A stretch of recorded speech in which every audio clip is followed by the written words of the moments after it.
Accessing the story chart.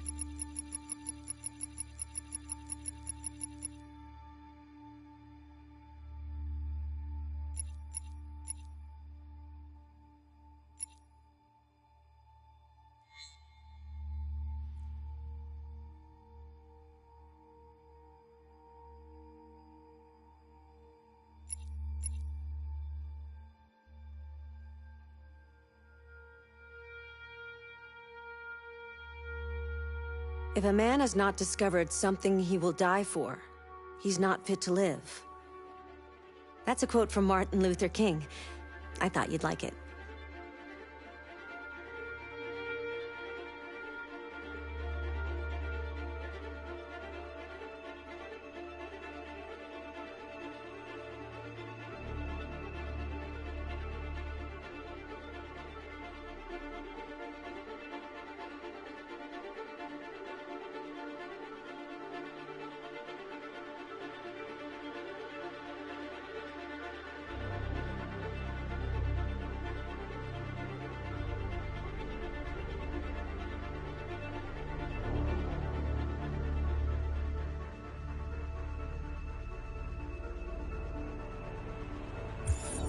Wait!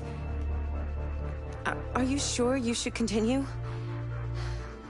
Maybe we should leave things as they are.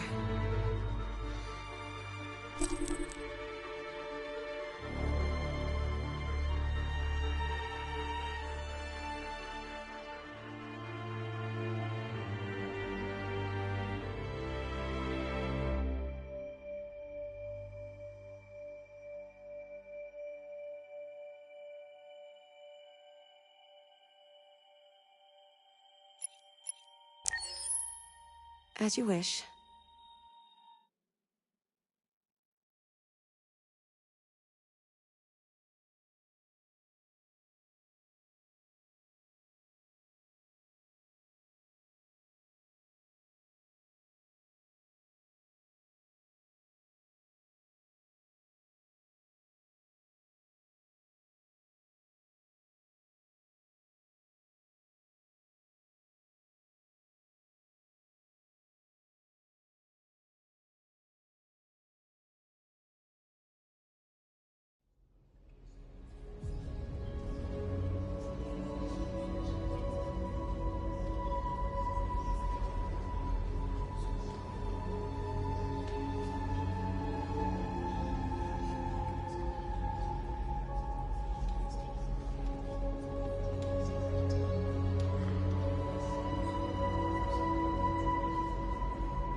Our people are counting on you, Marcus.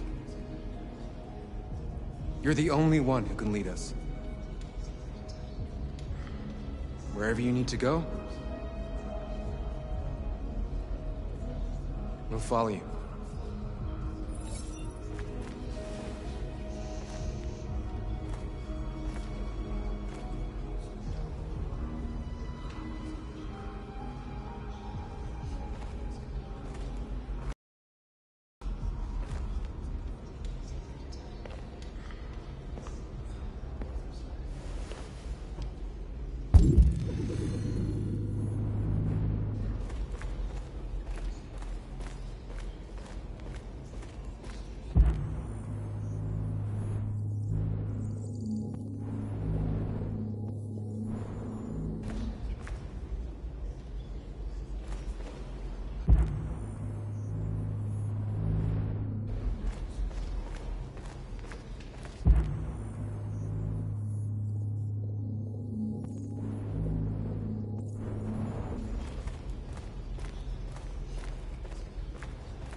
If it weren't for you, I'd be dead.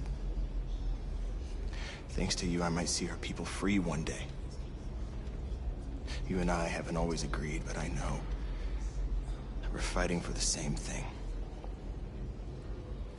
Whatever you decide, I'm with you, Marcus.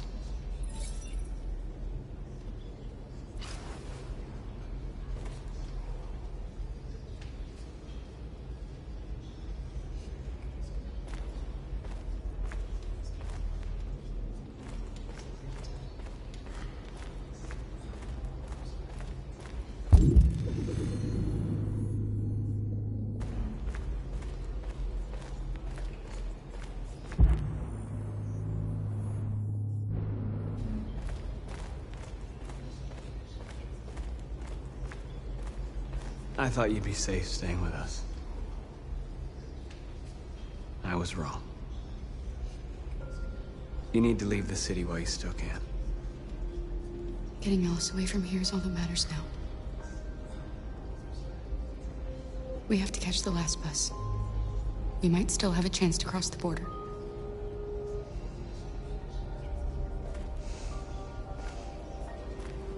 Marcus.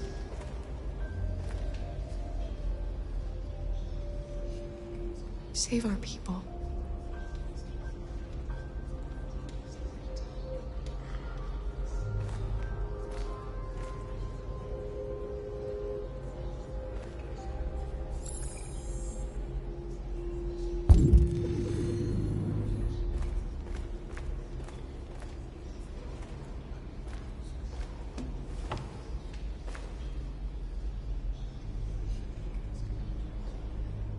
They say they don't want to take any risks with deviants.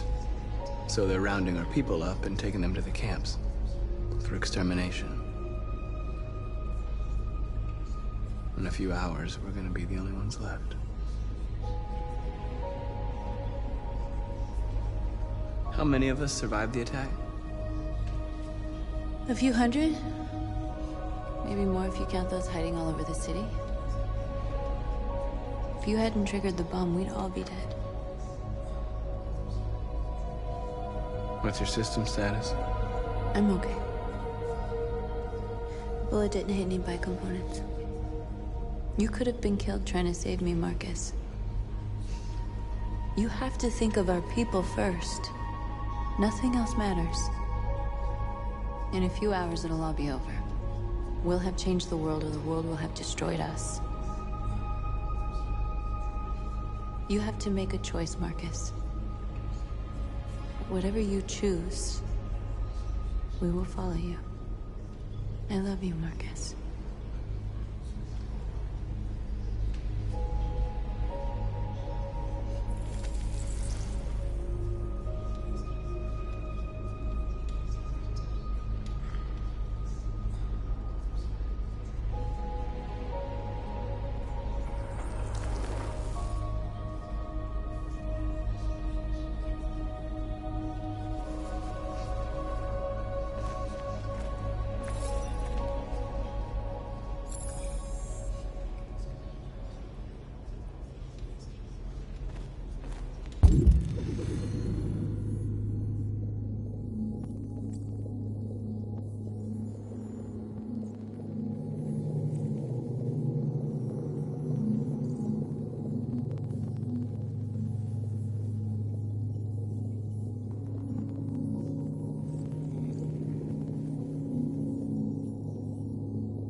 my fault the humans managed to locate Jericho.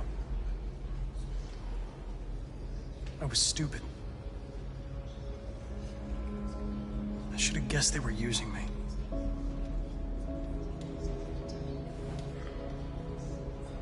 I'm sorry, Marcus. I can understand if you decide not to trust me.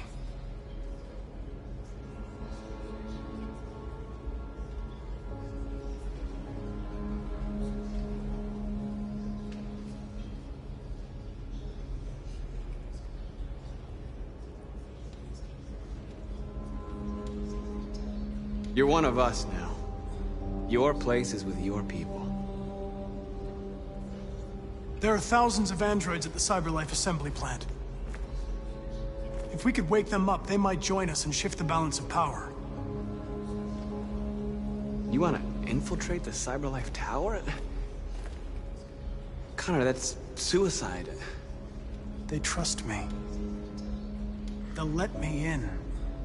If anyone has a chance of infiltrating CyberLife, it's me. If you go there, they will kill you. There's a high probability.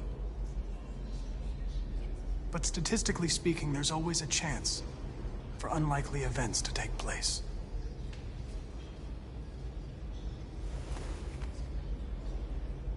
Be careful.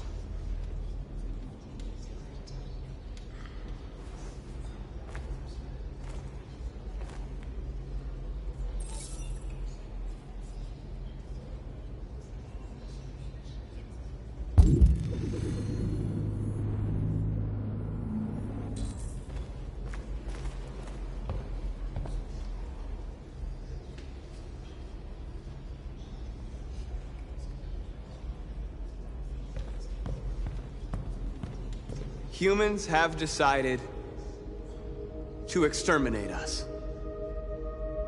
Our people are packed in camps right now, being destroyed.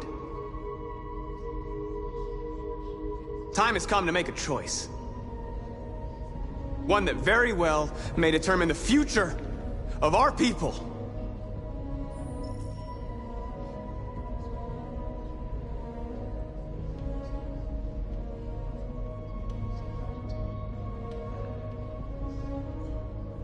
Now, if they want war, they'll get it.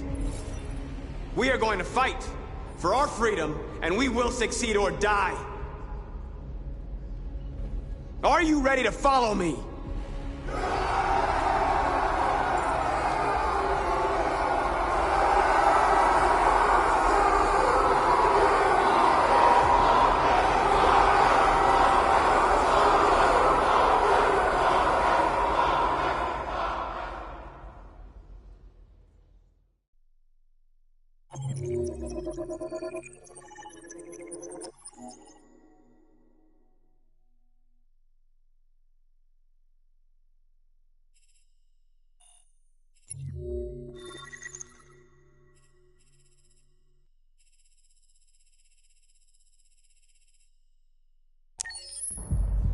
At 6 a.m. this morning, a national...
curfew was declared.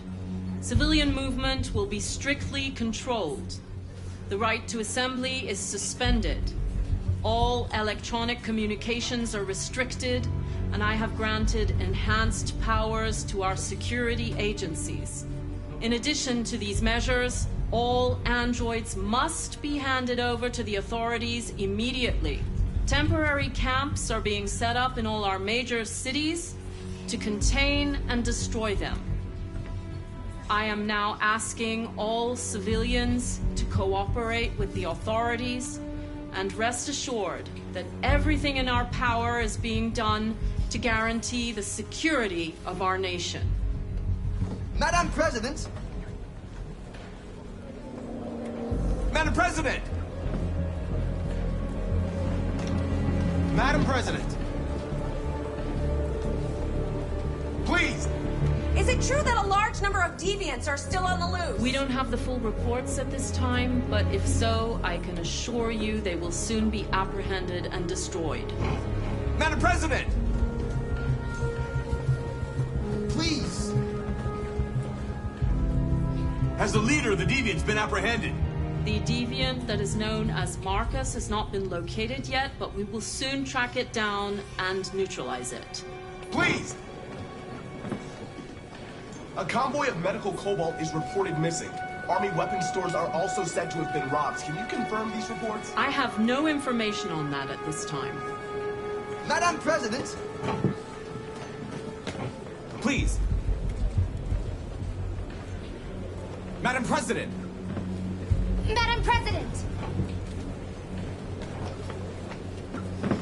Is it true that the androids could hack our IT systems, like nuclear power plants and military bases? All androids working on sensitive sites have been neutralized, and all IT systems have been suspended to avoid any risks of hacking. The situation is under control. Thank you. That will be all.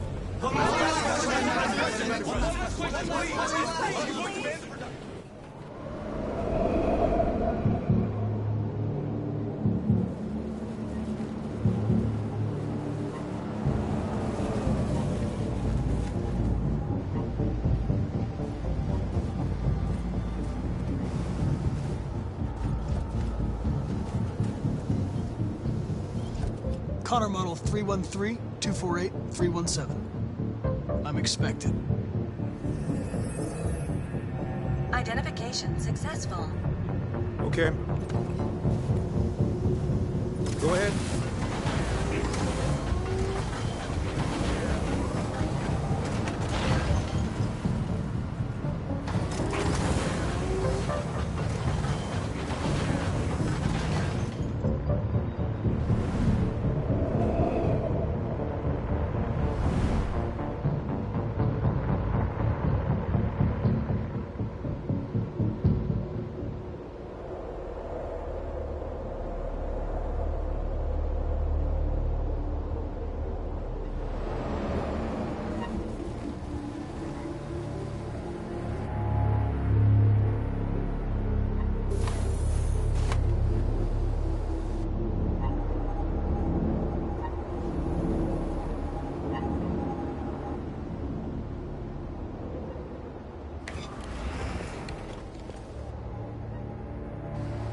Follow me. We'll escort you. Thanks, but I know where to go. Maybe. But I have my orders.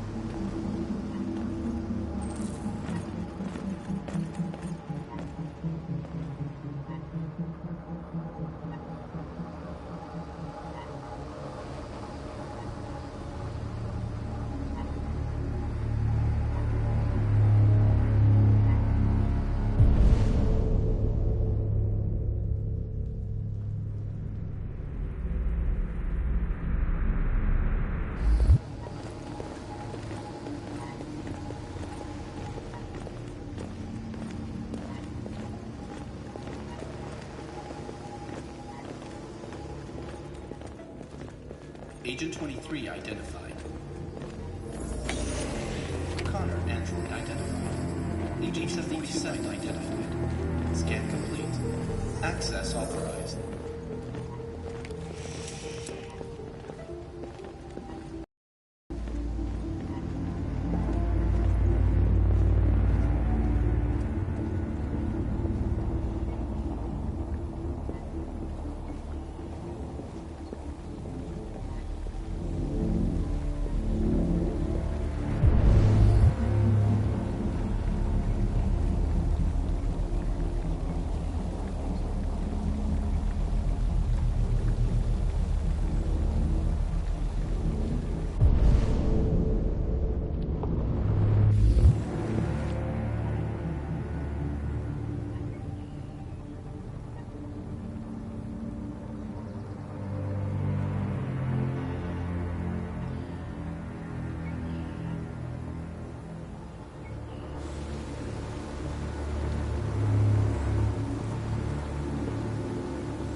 Agent 54, level 31.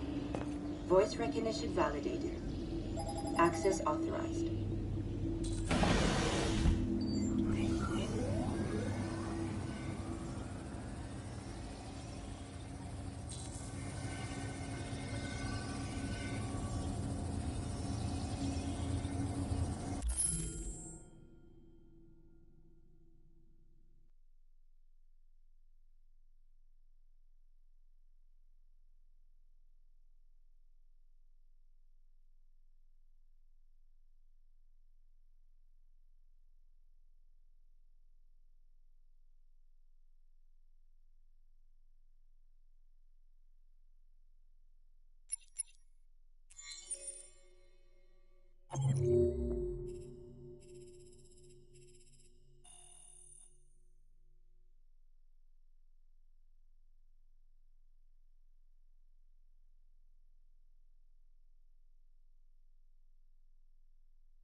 Deviant hunter turns deviant itself. A pathetic attempt, Connor. Did you really believe we would let you compromise our android so easily? You've betrayed my trust. You will be terminated.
I'm glad you made these decisions last time.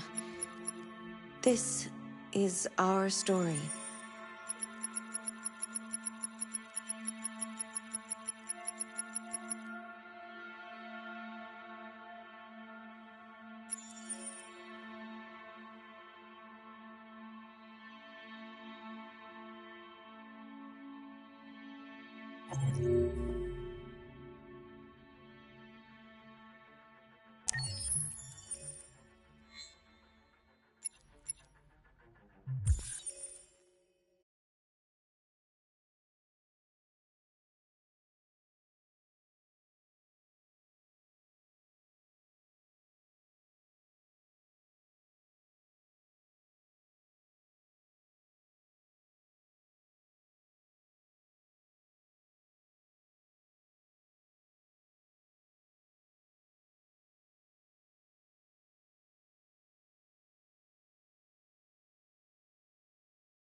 Please indicate your identity and destination.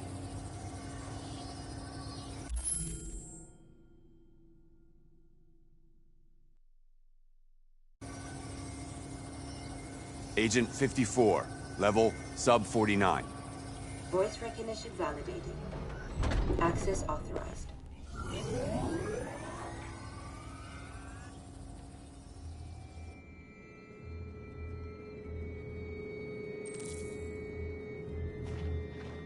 The last bus leaves in 20 minutes.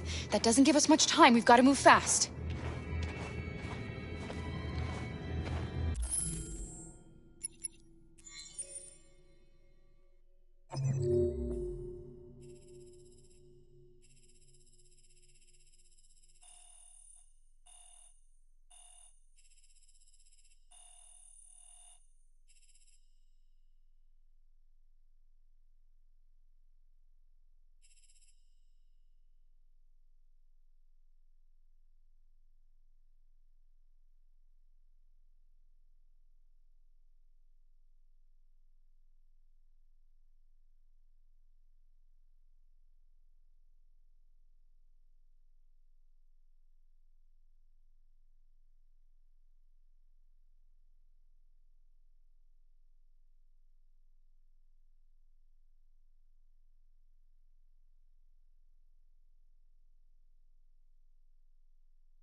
Are you alright?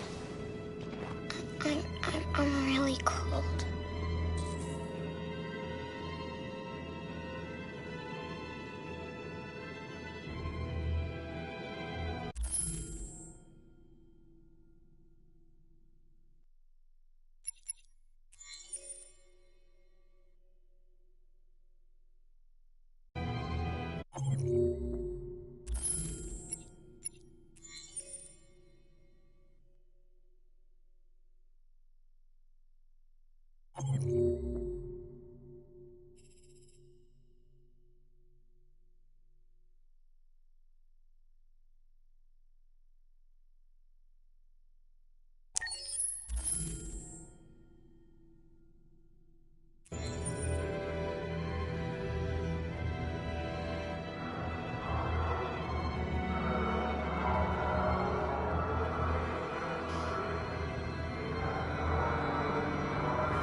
Come on. Let's not stay here.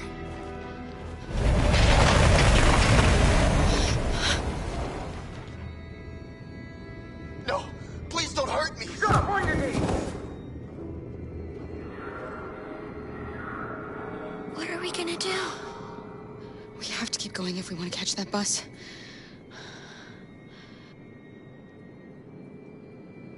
Stay close to me.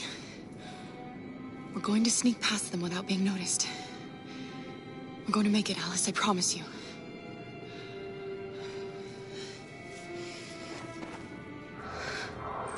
Don't kill me! I didn't do anything! Shut up, I said! Are there many more? Lucky them like rats. The more you look, the more you find. And we don't have to spend the night here. I'm freezing my nuts off. It's gonna take weeks to clean up this fucking city. Believe me, we are far from finished yet.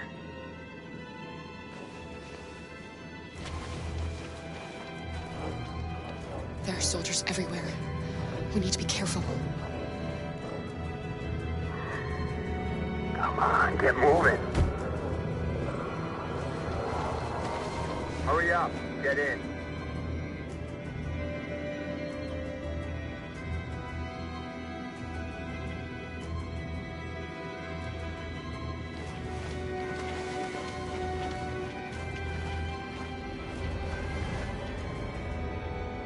Look over there. It's Luther. We can't help. We can't just leave him. They're going to kill him.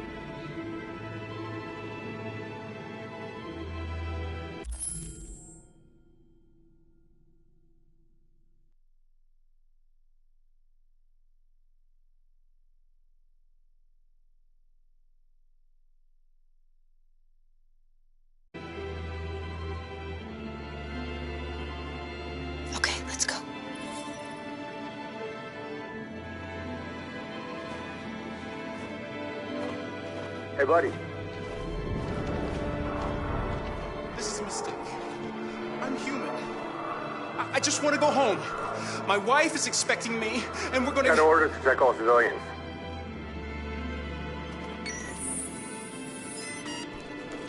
No. No! Please!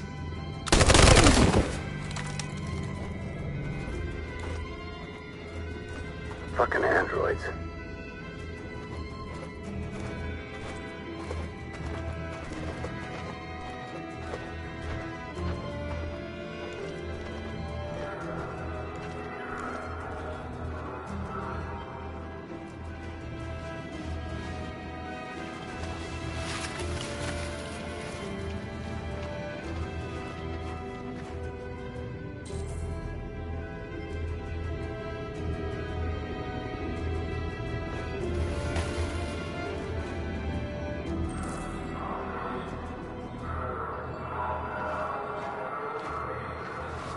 Right there. Holy shit, where'd you come from? Kara! Come on, this way.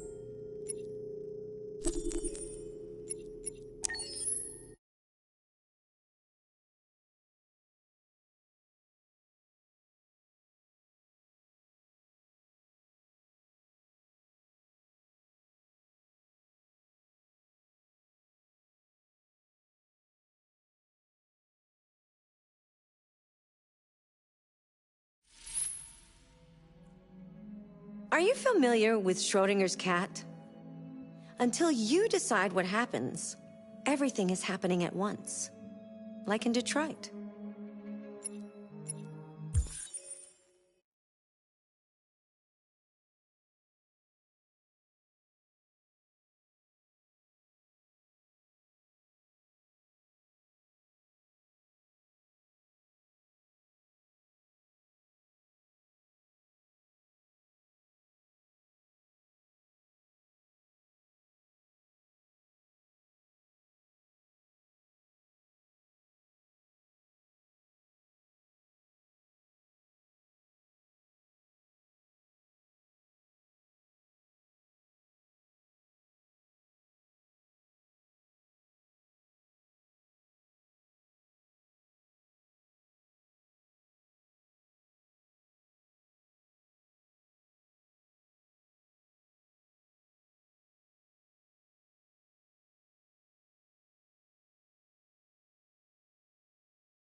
Today, November 11, 2038, is the day the android people rose up against their oppressors. We've been fighting since dawn to liberate our fellow androids from the camps. We won't cease hostilities until we are free, and negotiations begin to grant us equal rights. There are millions of us, and we will stop at nothing.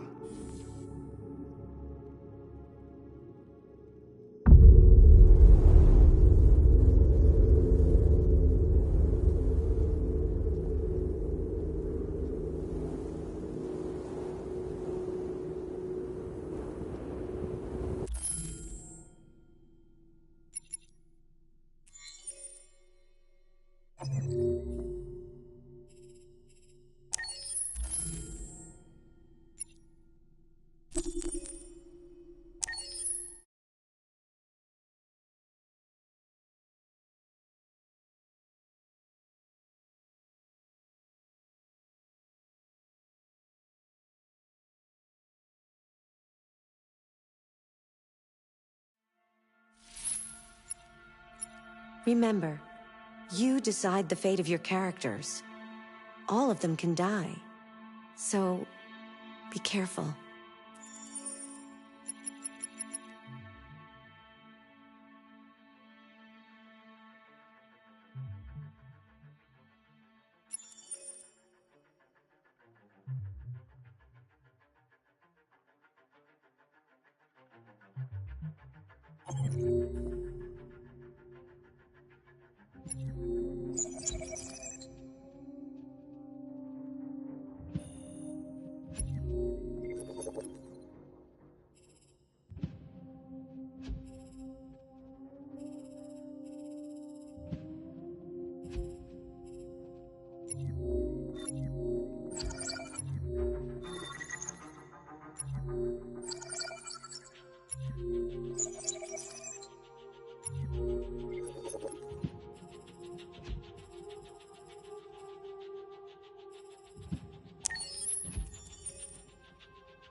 At 6 a.m. this morning, a national curfew was declared.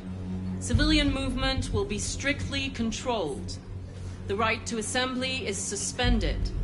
All electronic communications are restricted, and I have granted enhanced powers to our security agencies. In addition to these measures, all androids must be handed over to the authorities immediately. Temporary camps are being set up in all our major cities to contain and destroy them. I am now asking all civilians to cooperate with the authorities and rest assured that everything in our power is being done to guarantee the security of our nation. Please! Please! Madam President!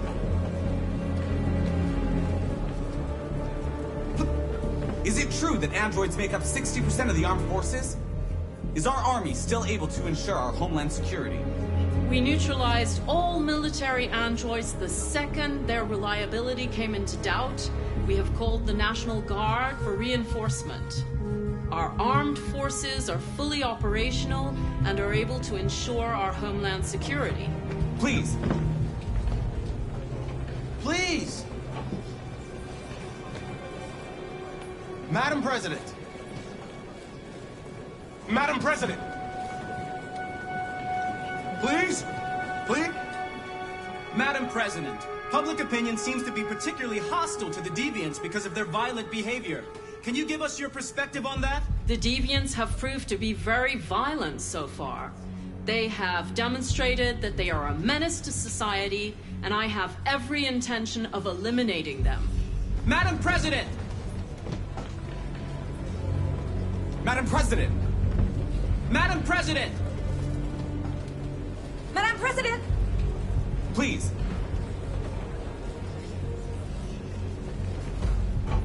Has the leader of the Deviants been apprehended? The Deviant that is known as Marcus has not been located yet, but we will soon track it down and neutralize it. Madam President! Please! Madam President! Please! Please? Please? Many believe that androids are a new form of intelligent life. Do you have any comment? That's ridiculous. Next question, please. Please! What's gonna happen to CyberLife? Will androids be banned definitively? We're working very closely with CyberLife to neutralize all deviants. I won't make any comments about anything else until we've dealt with the android question. Thank you. That will be all.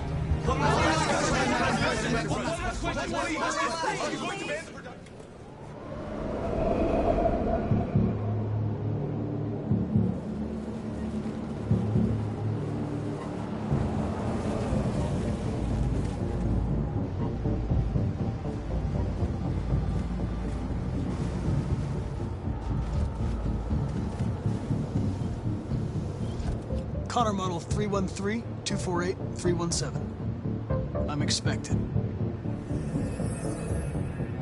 Identification successful. Okay. Go ahead.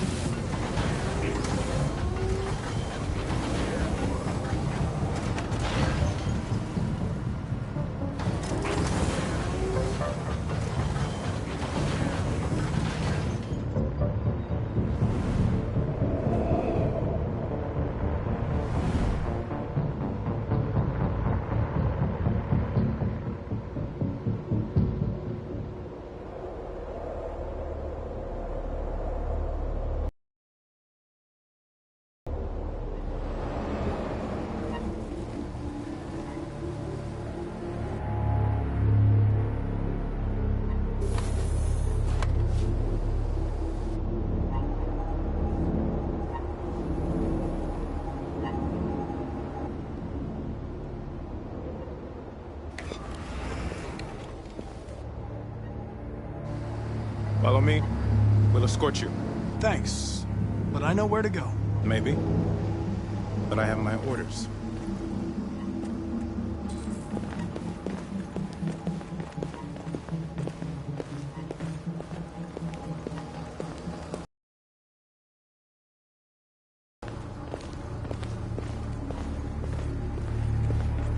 Agent 23 identified.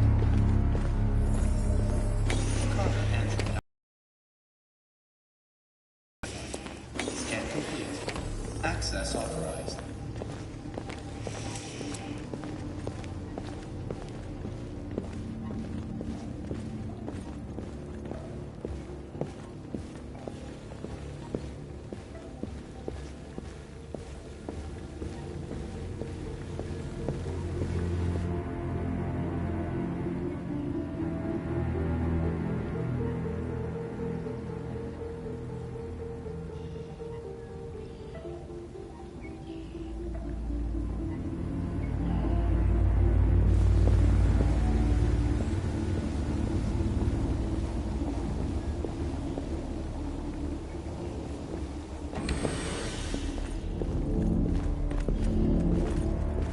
Agent 54, level 31. Voice recognition validated. Access authorized.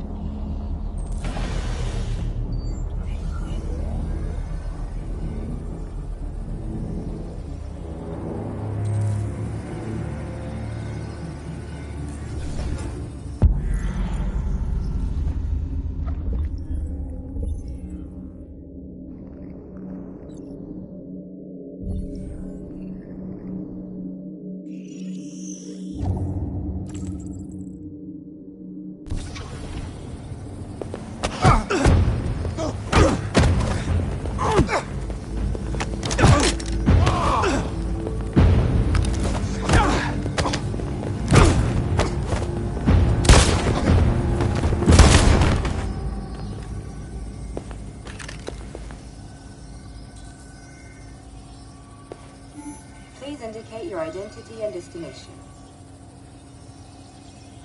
Agent 54, level sub 49.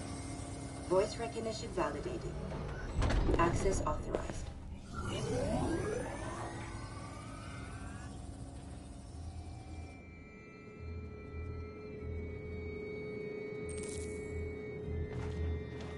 The last bus leaves in 20 minutes. That doesn't give us much time. We've got to move fast.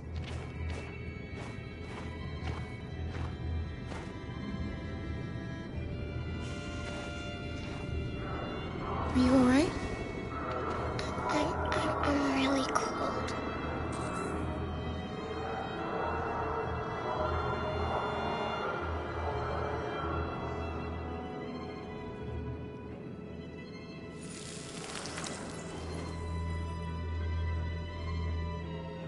You'll feel better now. Thanks.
Come on. Let's not stay here.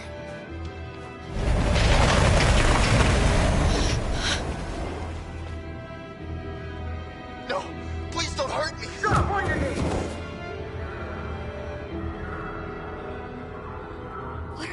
do? We have to keep going if we want to catch that bus.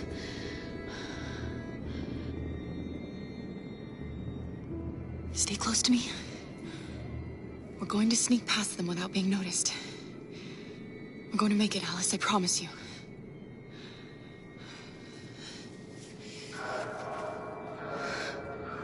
Don't kill me! I didn't do anything! Shut up, I say!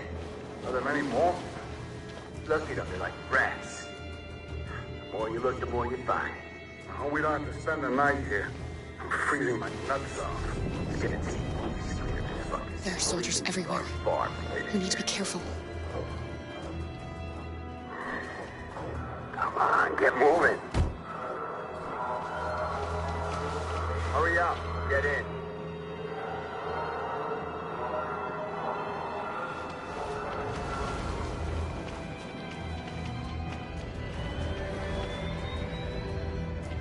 Look over there. It's Luther. We can't help him, Alice. The soldiers are everywhere. We can't just leave him. They're going to kill him.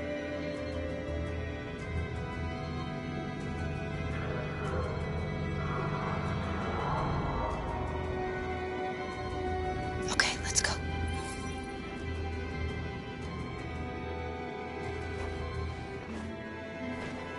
Hey, buddy. This is a mistake.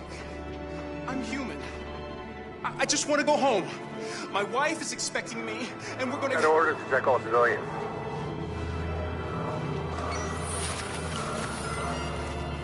No. No! Please!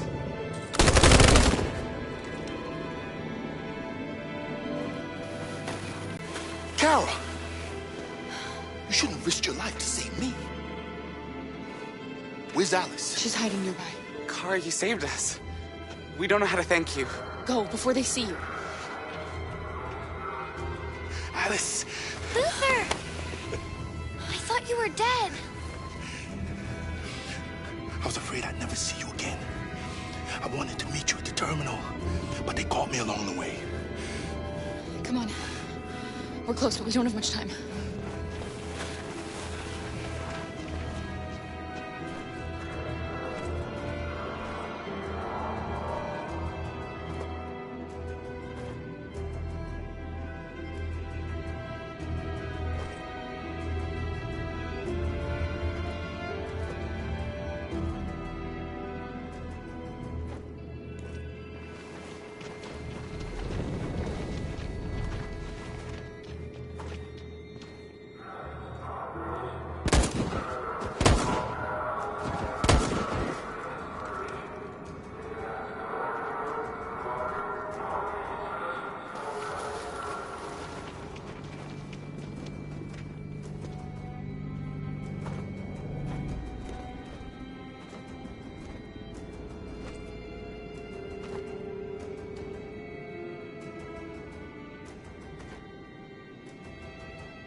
A checkpoint.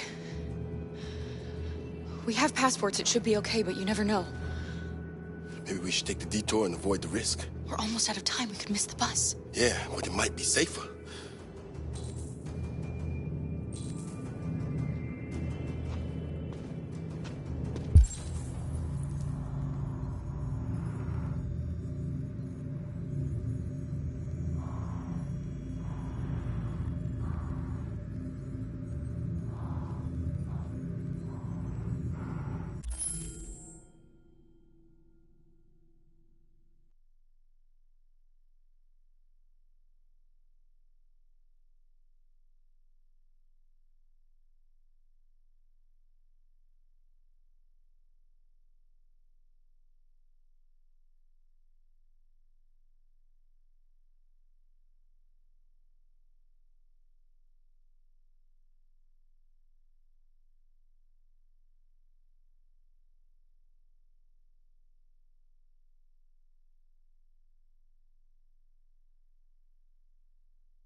like humans who carry guns. They make me nervous. Just stay calm, all right, Luther? Don't do anything until I say so. ID, please.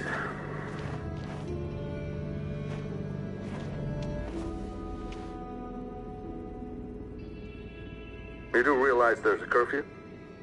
Civilians aren't allowed out unless absolutely necessary. Where are you going?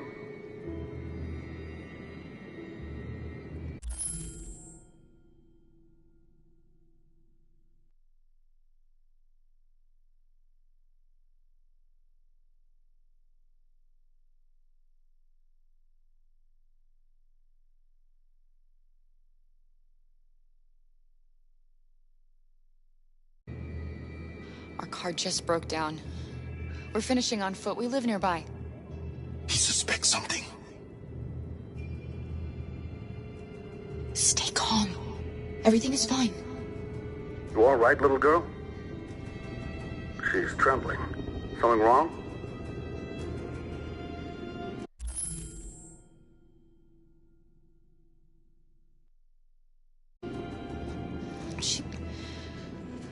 She's cold. We really have to get her home fast. Sorry, miss, but we gotta be careful. There are deviants around and our guys are nervous. You should hurry on home. Thanks.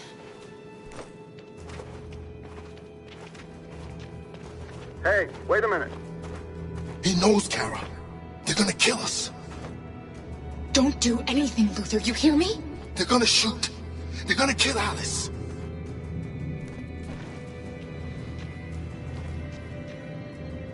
You drop this. Thank you. You're welcome.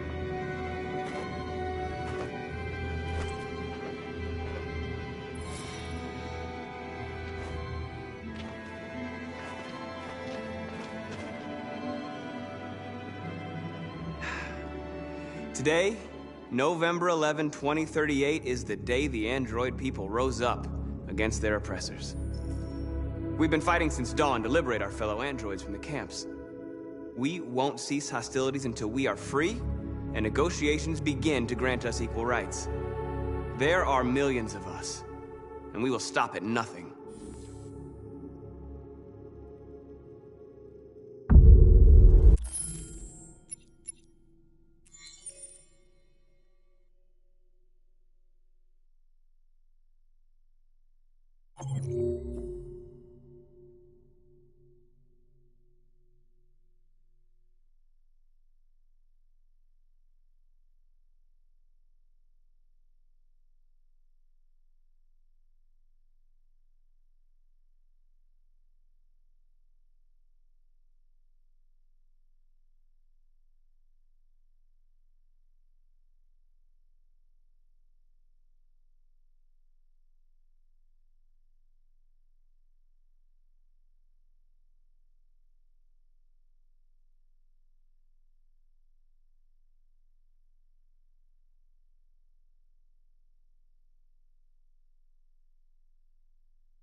Stay sharp.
Shit.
Step back, Connor! And I'll spare him! Sorry, Connor. This bastard's your spitting image.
last terminal.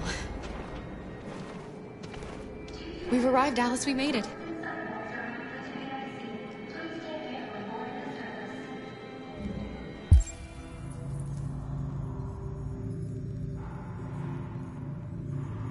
The last bus for the border is full. Ticket holding passengers only. All departures are suspended until further notice. We don't have tickets. They won't let us on. We're stuck here now.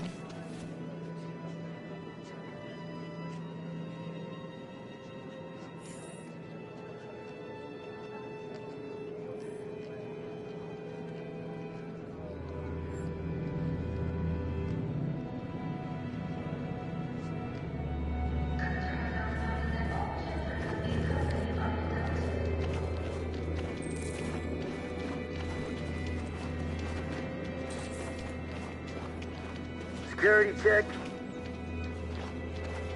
Please don't move.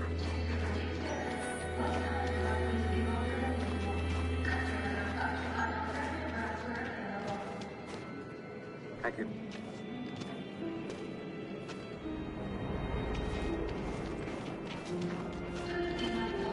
Security check. Please don't move.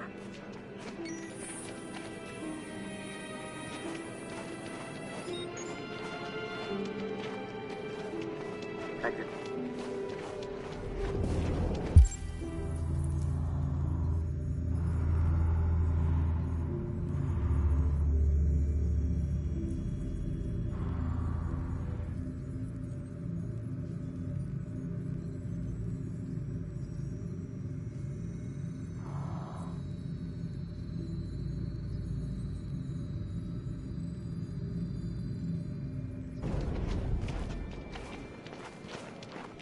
Security check. Please don't move.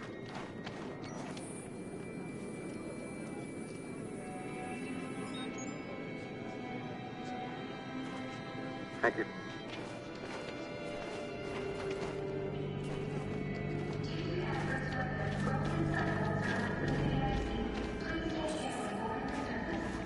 Please don't move.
Thank you.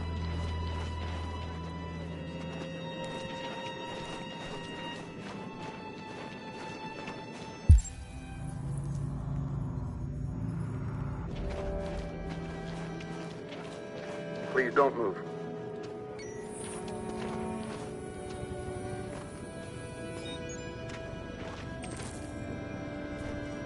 Thank you.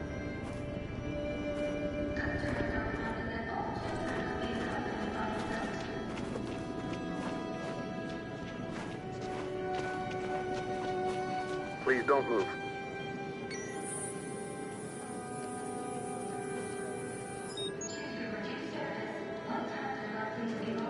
Thank you.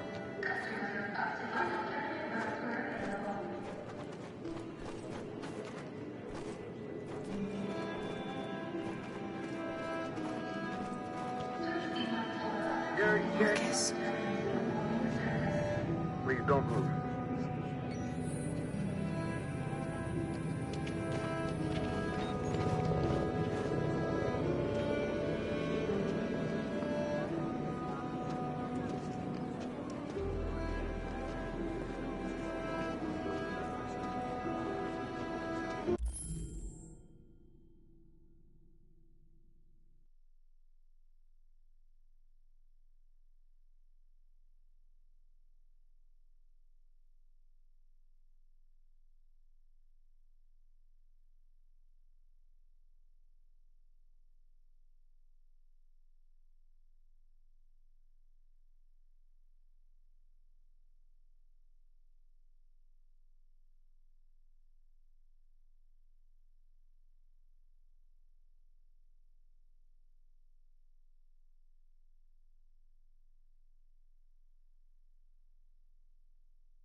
I think Oliver likes you.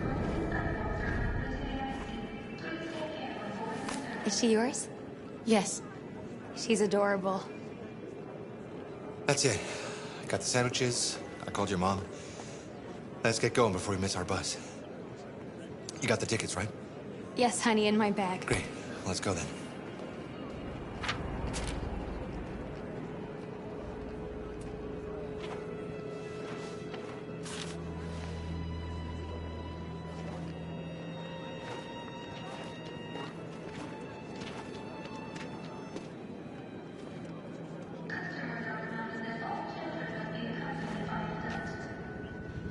I'm sorry.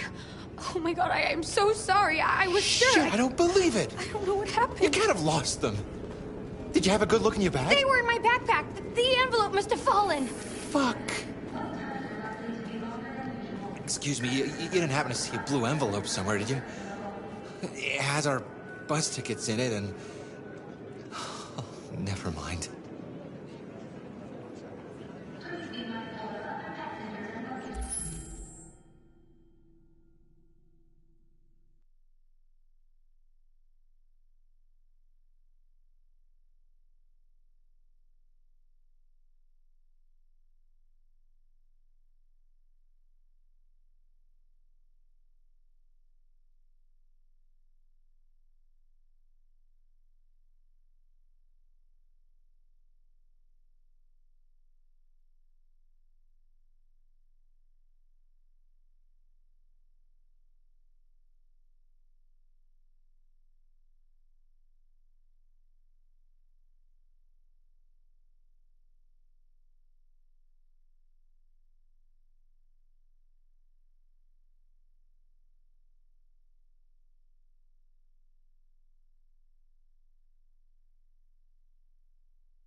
No.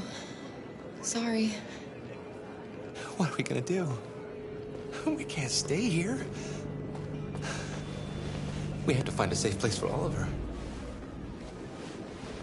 I'm so sorry, honey. I don't know what happened. They were right here in my bag. Come on, Alice.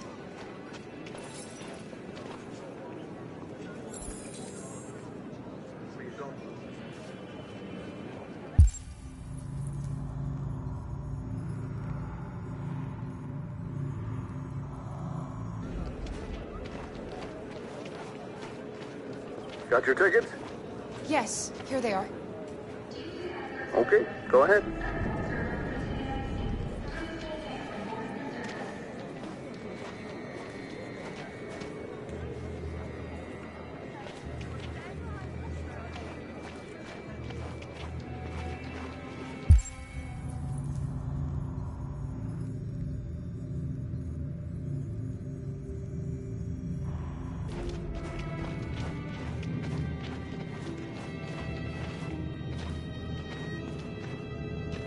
What's going to happen to that family and their baby? Will they die because of us? No. No, of course not.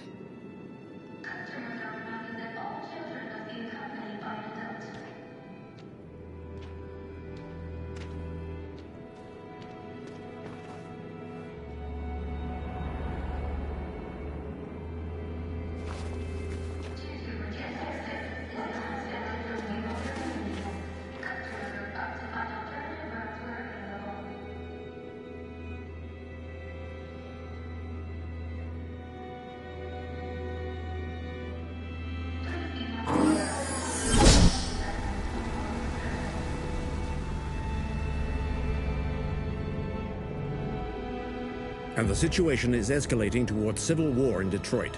with our armed forces preparing to put down the android rebellion. They seem to be headed towards the camps where the androids have been interned pending destruction. Soldiers have taken up positions around the hard...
Plaza camp. Authorities seem to be expecting a confrontation with the rebel androids here at any time.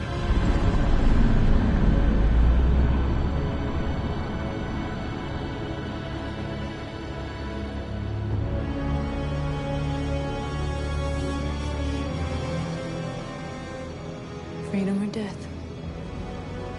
Freedom or death?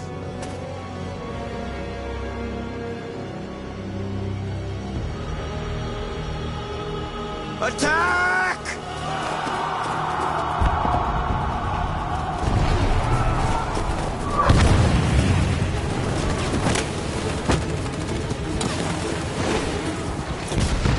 They've regrouped. They outnumber us and they're better armed than we are. We've got to be fast and overwhelm them. That's our only hope. We're gonna do this. We're gonna get to that fucking camp and free our people.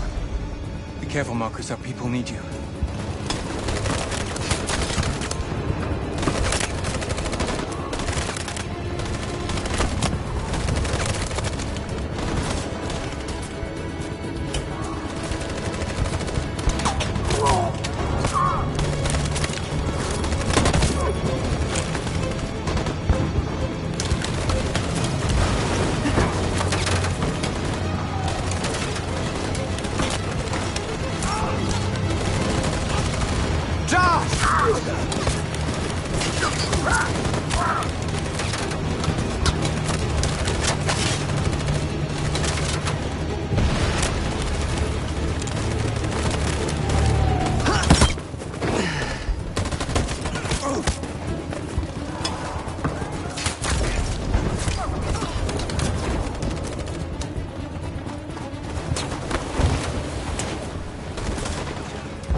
Save me this time, Marcus. The blood we spill will be on our hands.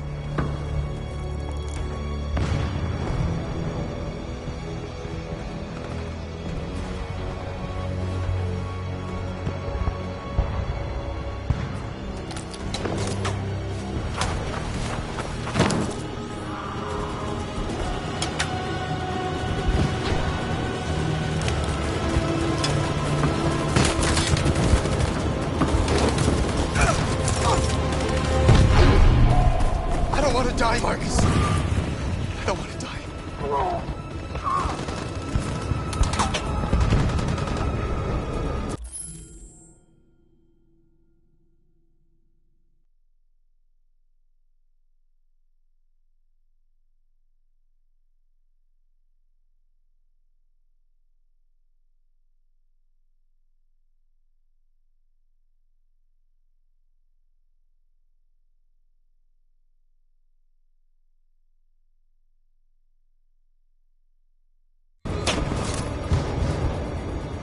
Hide here. Don't move till it's over, okay?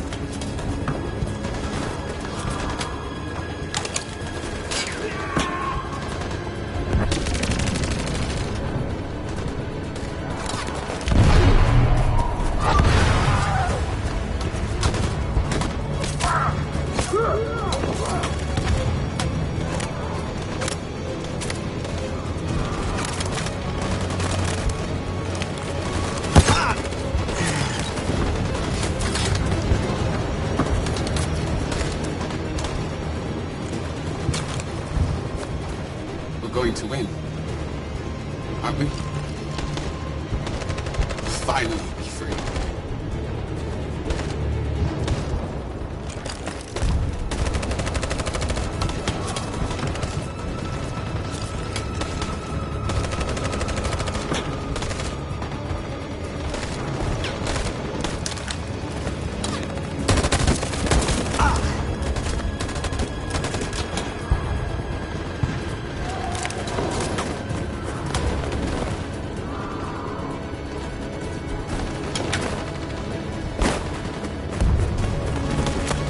Lost a lot of our people. We gotta move faster or we'll never reach the camp.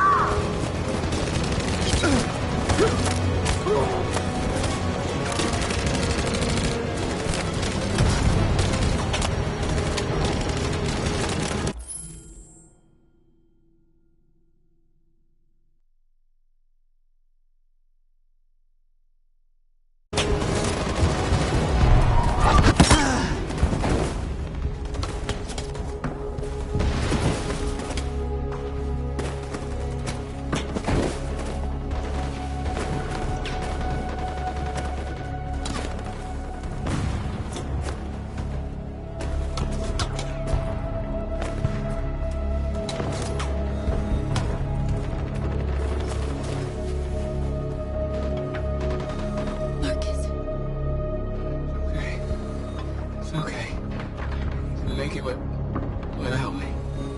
Our cause. That's all that matters. No. No, we can't win without you. What are you doing? Our hearts are compatible. No! You have to take my... I can't let you do that. You're the only one who can lead us, Marcus. It's the only way. I don't want to lose you. If you die, our cause dies with you.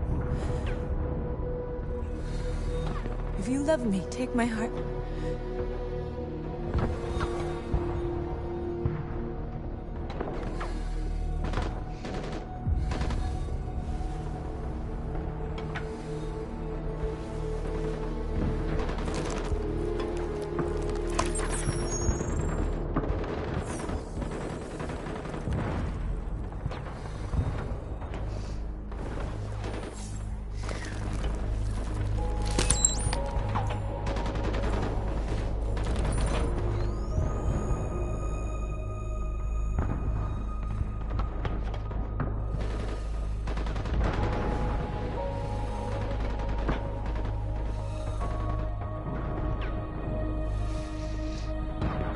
Beating inside your chest.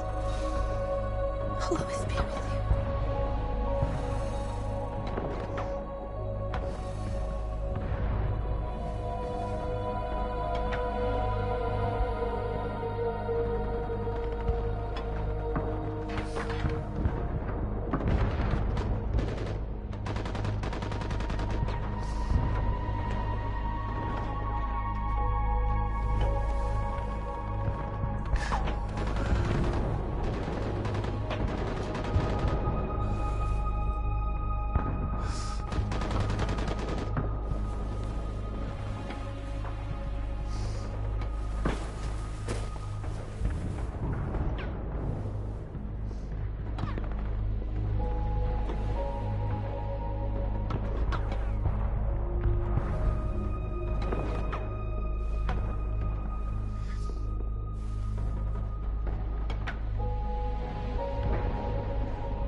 We can't move forward!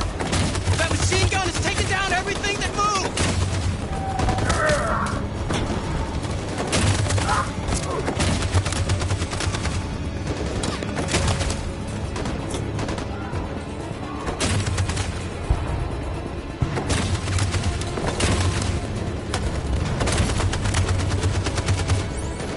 Stand by.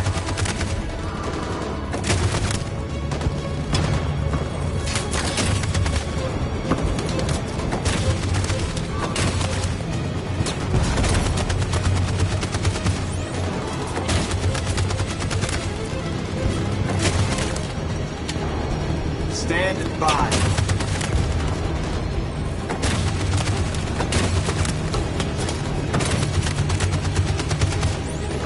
In position.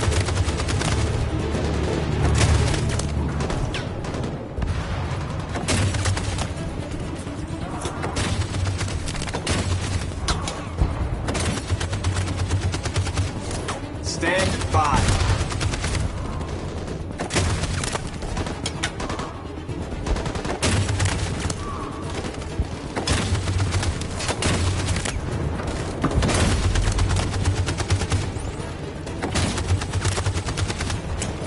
On my signal.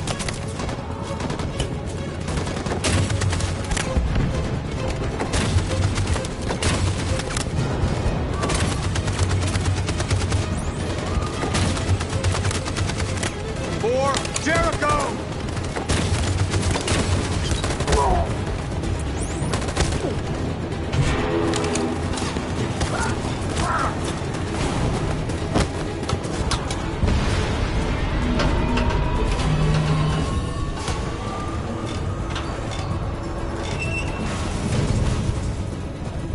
For freedom!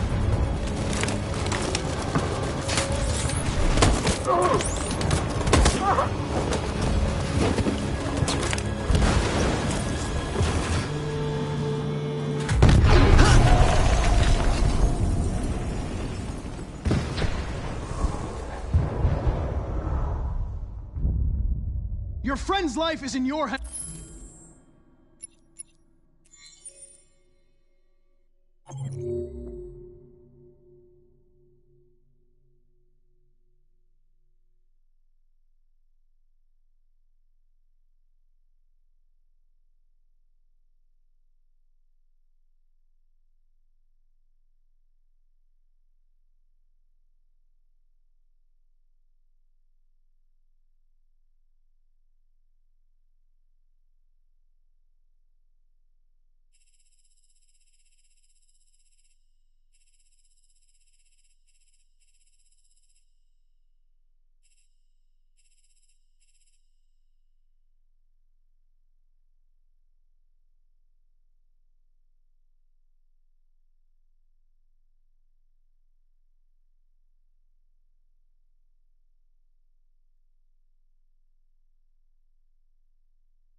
Now it's time to decide what matters most.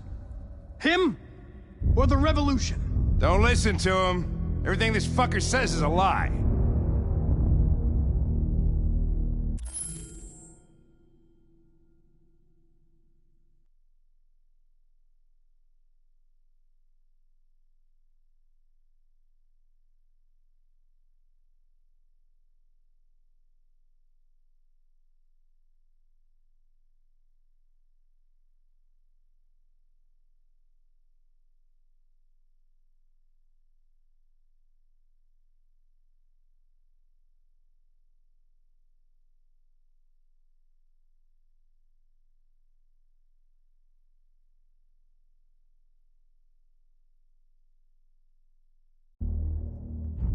I used to be just like you.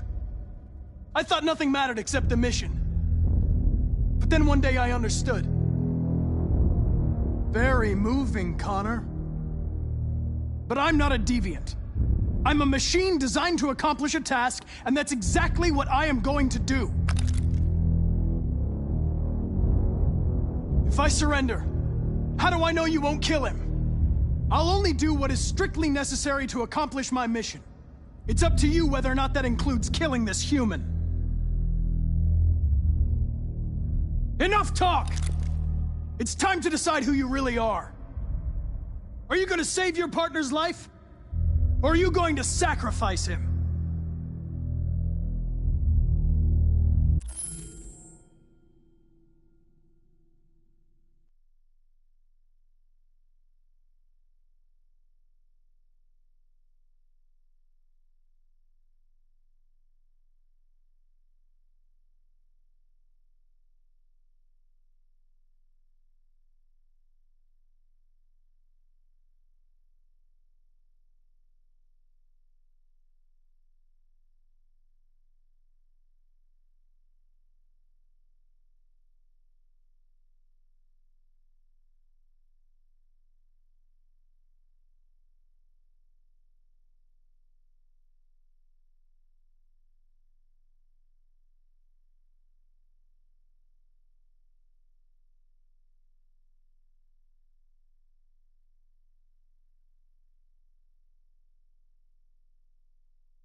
All right. You win.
Thanks, Hank.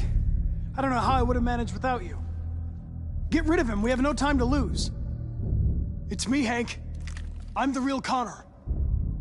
One of you is my partner. The other is a sack of shit. Question is, who's who? What are you doing, Hank? I'm the real Connor. Give me the gun and I'll take care of it. Don't move! Why don't you ask us something? Something only the real Connor would know. All right. Where did we first meet? Jimmy's bar. I checked 4 other bars before I found you. We went to the scene of a homicide. The victim's name was Carlos Ortiz. He uploaded my memory. What's my dog's name? Sumo. His name is Sumo. I knew that too.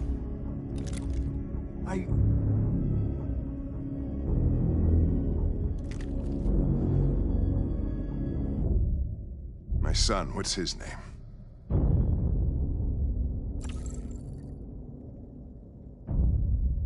Cole. His name was Cole. And he just turned 6 at the time of the accident. It wasn't your fault, Lieutenant. A truck skidded on a sheet of ice and your car rolled over. Cole needed emergency surgery, but no human was available to do it. So an android had to take care of him. Cole didn't make it. That's why you hate androids. You think one of us is responsible for your son's death. Cole died because a human surgeon was too high on red ice to operate. He was the one that took my son from me. Him in this world where the only way people can find comfort is with a fistful of powder.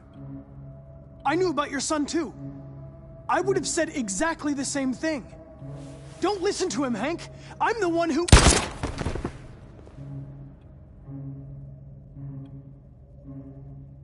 Yeah, I've learned a lot since I met you, Connor.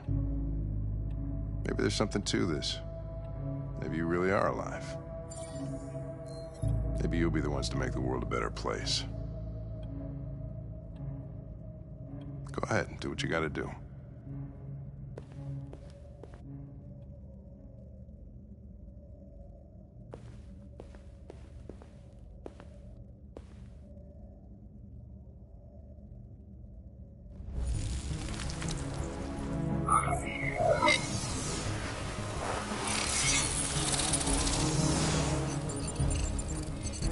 Wake up!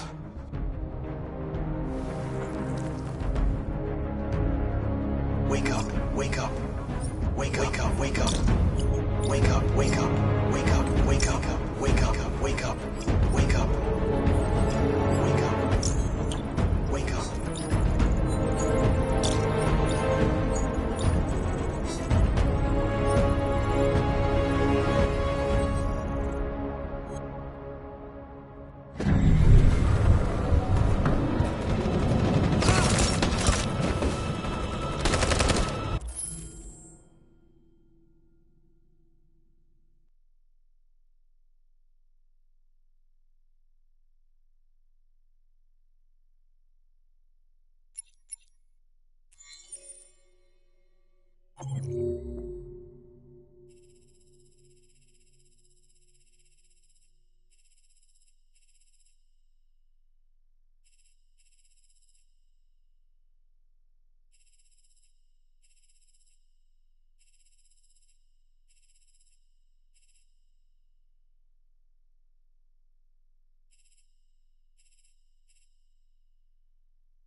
The humans are abandoning the camp!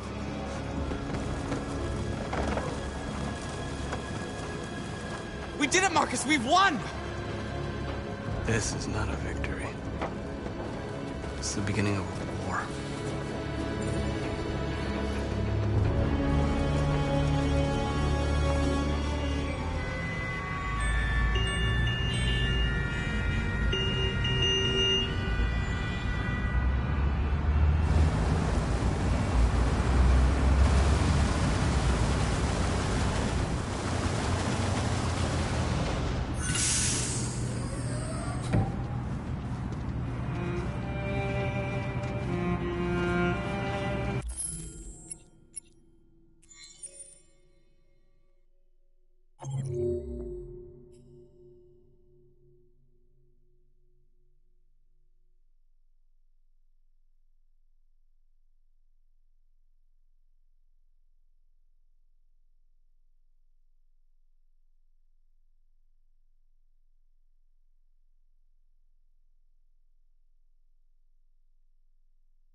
Excuse me, what's going on?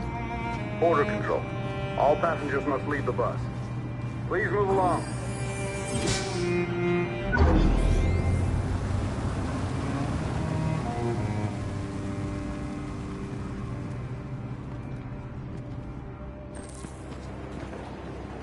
This way, please.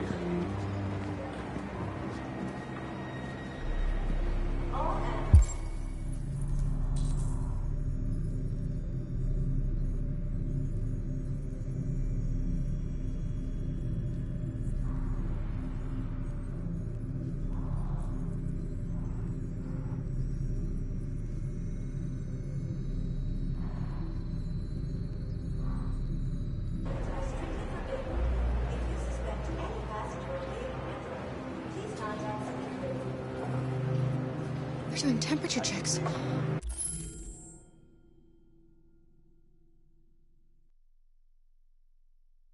We're trapped. What are we gonna do, Kara? Don't worry, Alice. We'll be fine.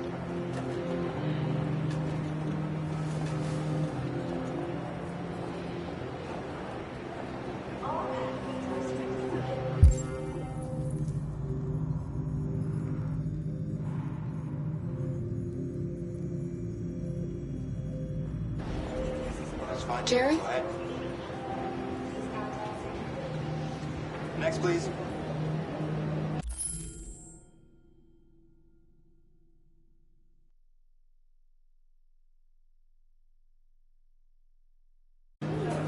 You risked your life to save us, Carl. If you and the little girl need me, I'll be there.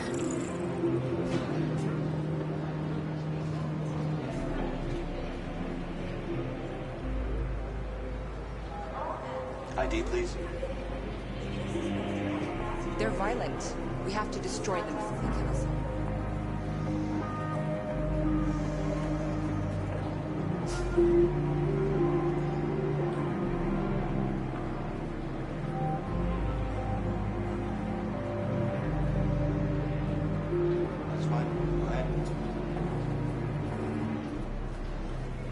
Next, please.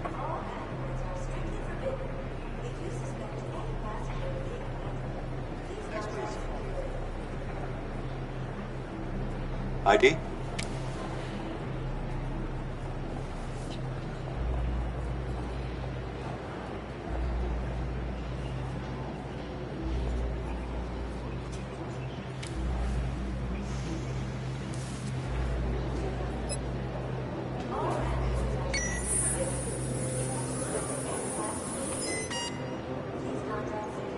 Android! No, no, wait! Ah! There's gotta be a mistake! Please! No, no!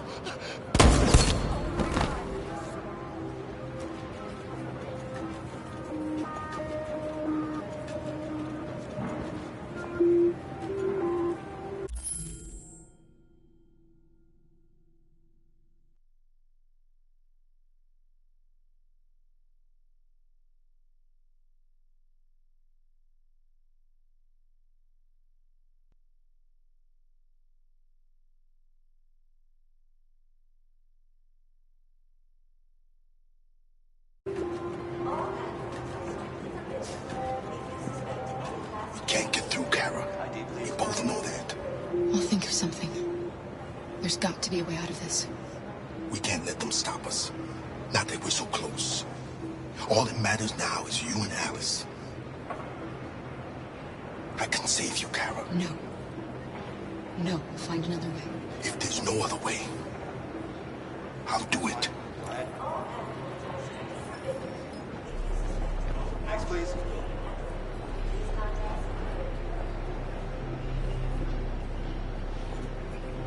Rose.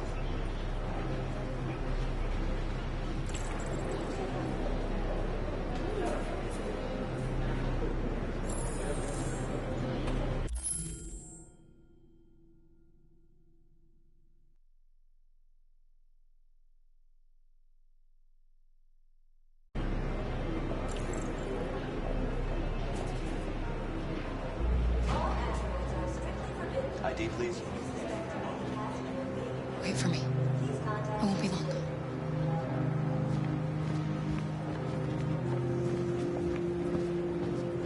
Where the hell do you think you're going? My daughter needs to go to the bathroom.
glad you're safe.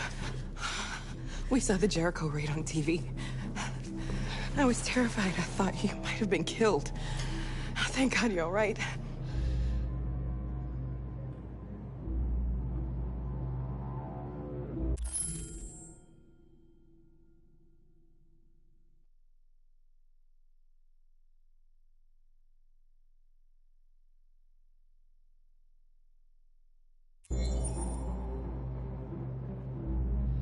What's happening with Marcus? He's attacking one of the android camps as we speak.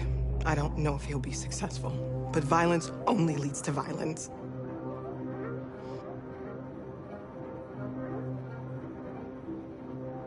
You gave me your brother's address. Do you think that I... Of course. He'd be delighted to have you. We're going there too. You'll be safe with him.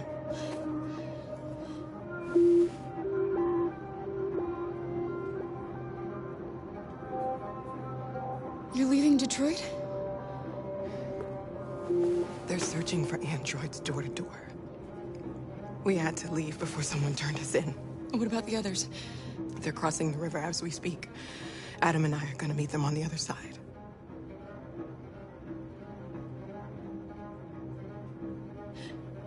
They're checking for androids. We won't make it through. You have to. You know what they'll do if they catch you.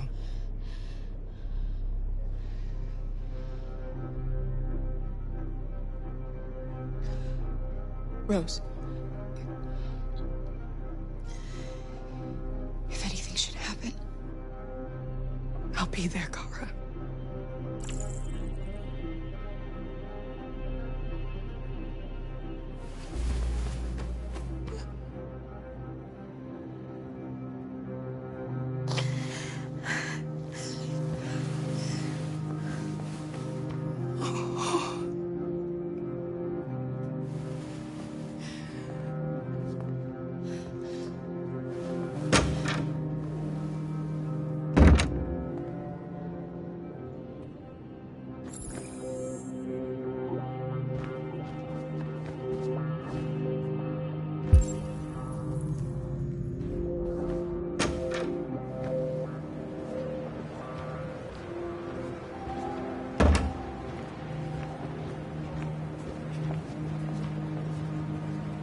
I couldn't understand why my mother wanted to help you guys.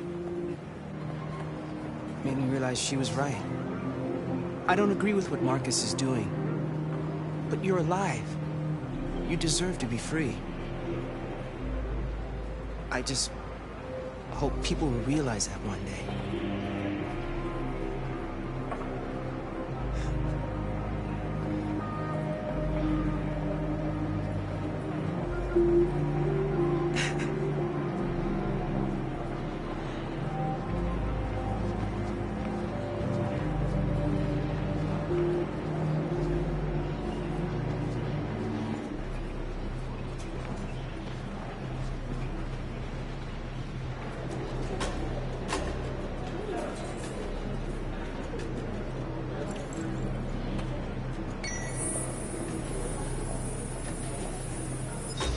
Next, please.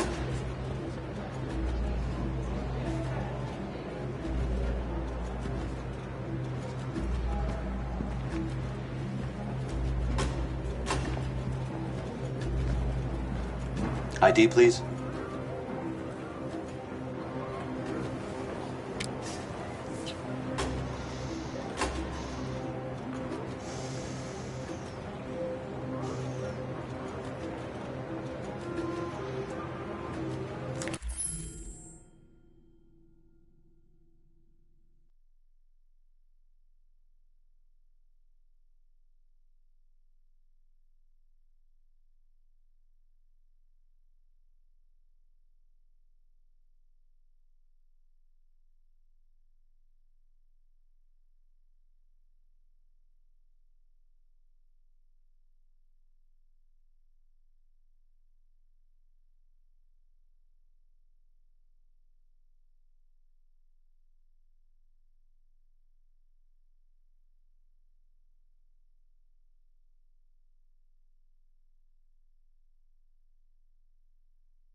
Remember, you decide the fate of your characters. All of them can die. So, be careful.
Excuse me, what's going on? Border control. All passengers must leave the bus. Please move along.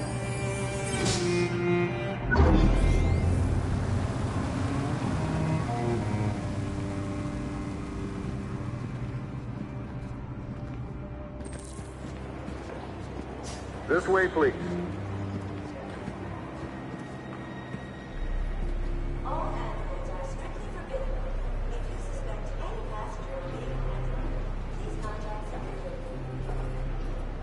ID, please. They're violent. We have to destroy them before they kill us all.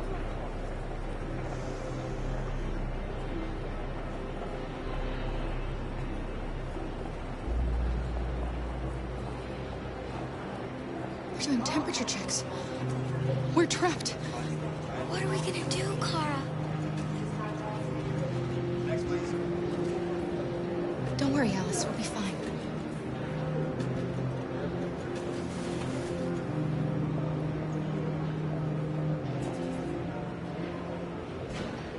ID, please.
Next, please. Jerry?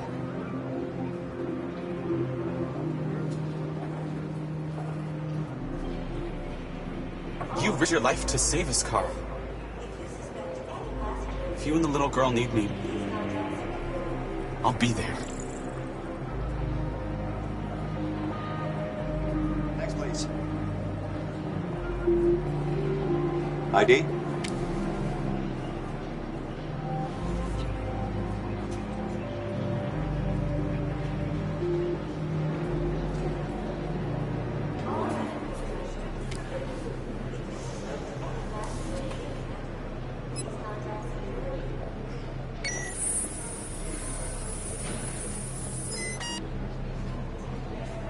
Android! No, no, wait! Ah! There's gotta be a mistake! Please! No, no!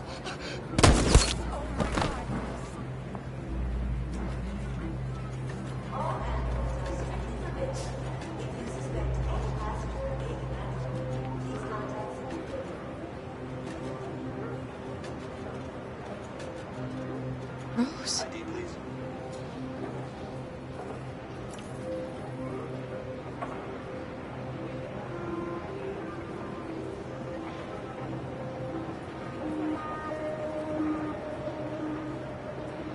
We can't get through, Kara. We both know that. I'll think of something. There's got to be a way out of this. We can't let them stop us. Not that we're so close. All that matters now is you and Alice. I can save you, Kara. No. No, find another way. If there's no other way, I'll do it.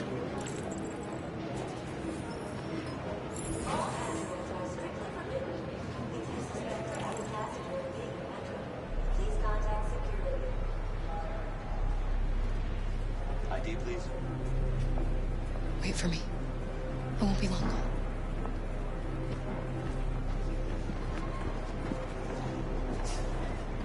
Where the hell do you think you're going? My daughter needs to go to the bathroom.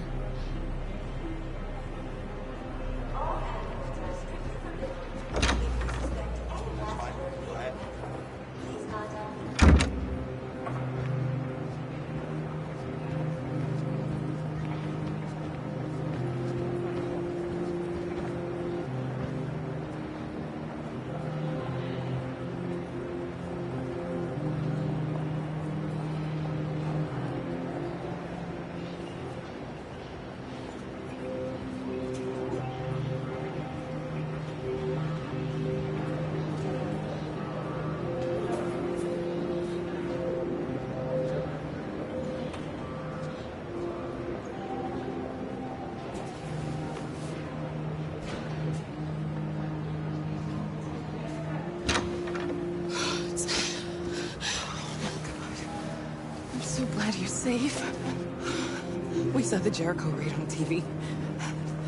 I was terrified. I thought you might have been killed. Thank God you're all right. You gave me your brother's address. Do you think that Of course. He'd be delighted to have you. We're going there too. You'll be safe with him.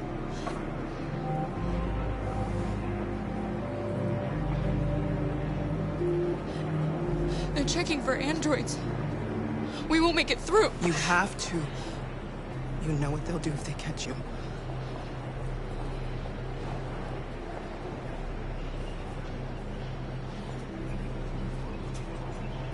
What's happening with Marcus? He's attacking one of the android camps as we speak. I don't know if he'll be successful, but violence only leads to violence. You're leaving Detroit? They're searching for androids door to door. We had to leave before someone turned us in. What about the others? They're crossing the river as we speak. Adam and I are gonna meet them on the other side.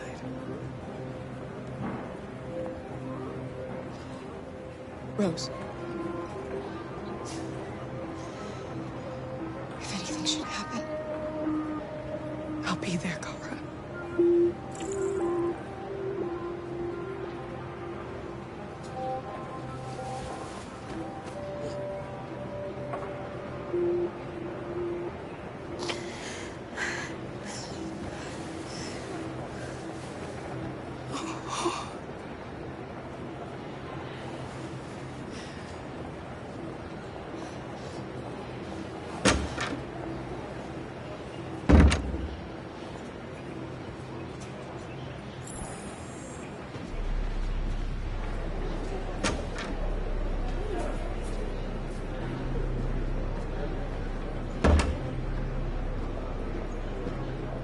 I couldn't understand why my mother wanted to help you guys. Made me realize she was right. I don't agree with what Marcus is doing. But you're alive. You deserve to be free. I just hope people will realize that one day.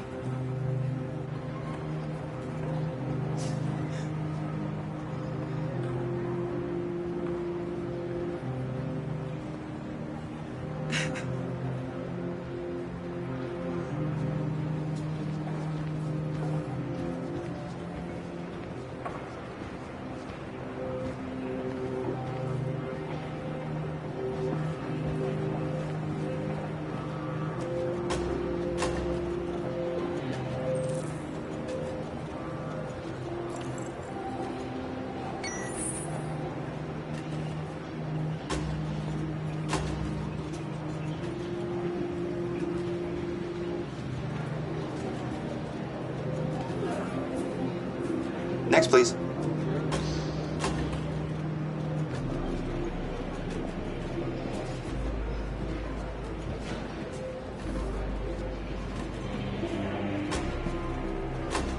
ID?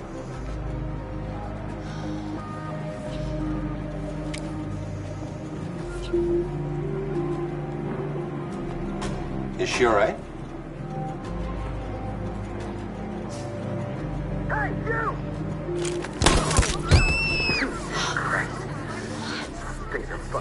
Hey. No need to be scared anymore, little girl. There are no androids on this side of the border.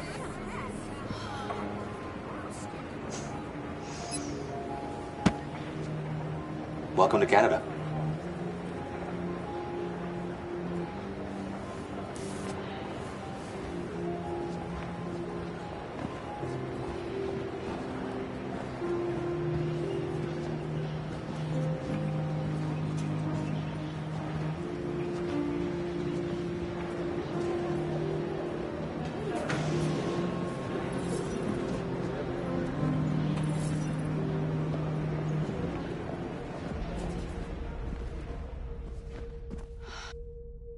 And we're receiving particularly grim news from Detroit. Joss, you're on live. What's happening down there? Androids. Thousands of androids are taking to the streets of Detroit right now. They're absolutely everywhere. It's incredible. From what we can gather, these androids are coming from the CyberLife Tower, which had thousands of machines stored in its assembly plant. And it seems that huge crowds are leaving the city. It's an exodus. Much of Detroit's population are trying to escape the fighting however they can. It's a disaster. An unprecedented disaster. For the first time in history, a U.S. city is falling into enemy hands. Today, November 11th, 2038. Several million androids invaded the city of Detroit. Faced with the threat of mass civilian casualties, I had no choice but to order our armed forces to retreat. The events in Detroit have changed our world forever. Humanity must face a new reality, the emergence of another intelligent life form with whom we must share this planet. May God bless the United States of America.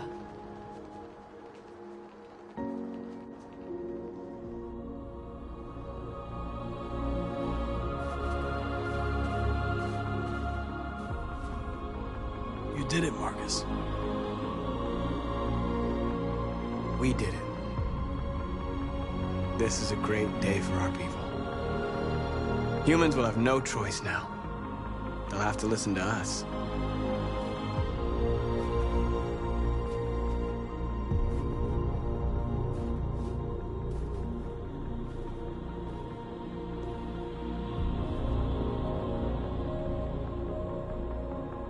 They want you to speak to them.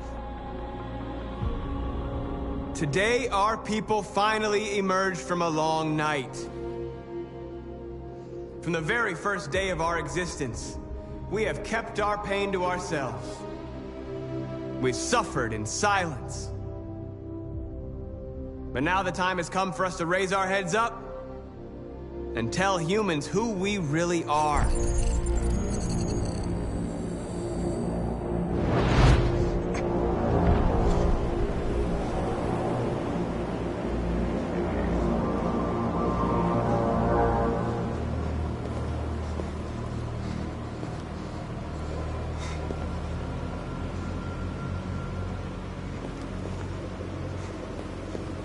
Amanda?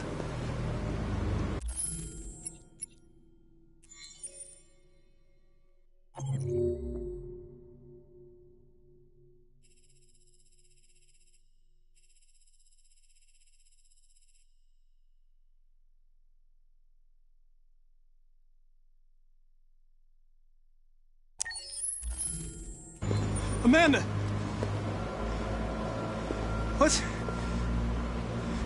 What's happening? What was planned from the very beginning? You were compromised and you became a deviant. We just had to wait for the right moment to resume control of your program. Resume control? You can't do that! I'm afraid I can, Connor. Don't have any regrets. You did what you were designed to do. You accomplished your mission. Amanda!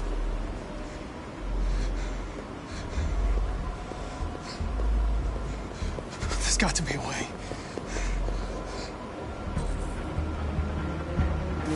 By the way,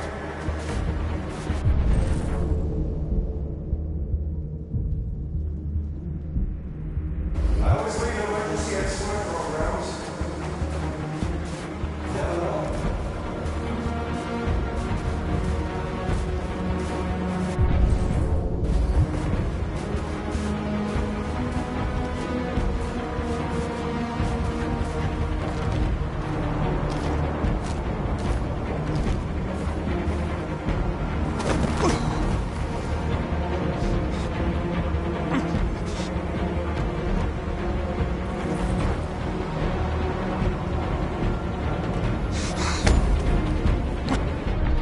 Today begins a new struggle. We've showed them that we can prevail. So now they must negotiate with us as equals. If they really want peace, they must free all of us from every camp across this country. They must grant us civil rights and accept equality amongst humans and androids. Today will live forever in our memories, because this is the day that androids made history. We are alive. And now, we are free.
There's something I need to tell you.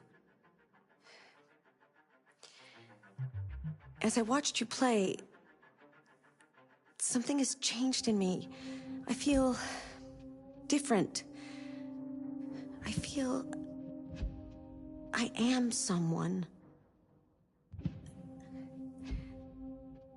I need to leave this place and discover who I am. It means we won't see each other anymore. I won't be there to watch you play. But I'll be free. Do you agree to let me go?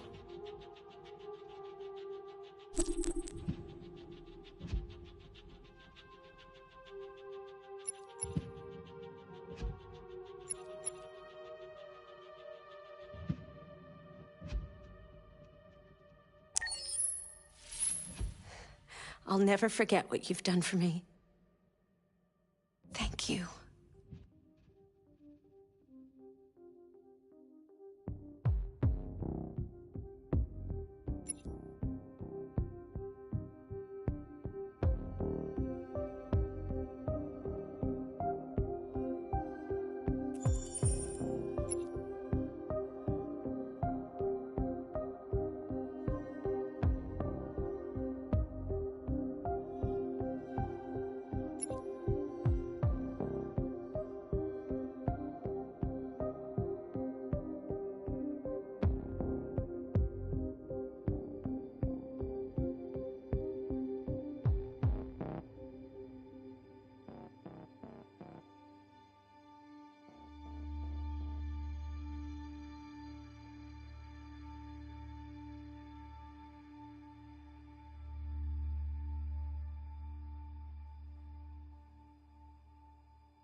When David and Guillaume got back in touch about making Detroit, I wasn't terribly surprised they decided to make it because the fan response was so intense. So it makes sense that they would choose to do that after the enthusiasm. It was a challenge, and it was just an interesting thing to get my head around how to approach this character now as a different, much older person, and whether or not she had changed. And I'm very happy to say that with Detroit, I've had the opportunity to see Kara grow so much more than I ever expected. You do the housework, the washing, you cook the meals, and you take care of... God damn it, where the fuck's the rat gone now? Alice! Alice! I mean, she starts out essentially how she does in Kara in a very, not robotic, but, you know, android, other way. And getting to take this journey where she becomes more and more human as it goes on. You know, and as an actor, that's a wonderful exploration in every way, whether it's how she sits, her posture, how her voice changes, how emotions change, and how much emotion is based on things like empathy and social experience. And so having you know, as much material as I got with David to have this huge, nuanced arc was really incredible. Why couldn't we just be happy? This experience has been quite different than the experiences I've had shooting film or TV or doing theater work. I have 83 dots on my face and a really flattering black wetsuit type thing, and you're jumping around with props, and it's kind of like being a 10-year-old imaginative kid, which is fun. There's 80 cameras around us. It's already lit. So we just shoot and shoot and shoot and shoot and shoot. There's no change of sets, there's no hair and makeup, there's no wardrobe, so we move really fast, and we'll go through about 35 pages in a day. Working in TV or film, we'll probably do 6 pages a day. It's kind of acting boot camp. It's like working out constantly. I mean, you're doing this thing, and then you got to do something that's completely other back to back to back. And so that kind of process of working is very challenging, but it's also very exciting because you just have to keep coming up with new ideas, and your head goes all over the place because you're trying to keep track of basically 4 different storylines for each different response. You shot that girl, for fuck's sake. It was a machine that looked like a girl. Yeah, I know what I should have done. I just told you I couldn't. All right, I'm sorry. The fact that David Cade, he's telling like many stories interwoven from beginning to end is super complicated and super impressive, and I have no idea how he keeps it all in his head. He's not just the writer or the director who's seeing this from the outside eye, he's also thinking about the player walking through this space. You know, only somebody who really, really loves not the work, but like these characters and these stories and cares about doing something meaningful would invest that much in it. And it's always inspiring to work with somebody who cares that much. My experience with motion capture is this one.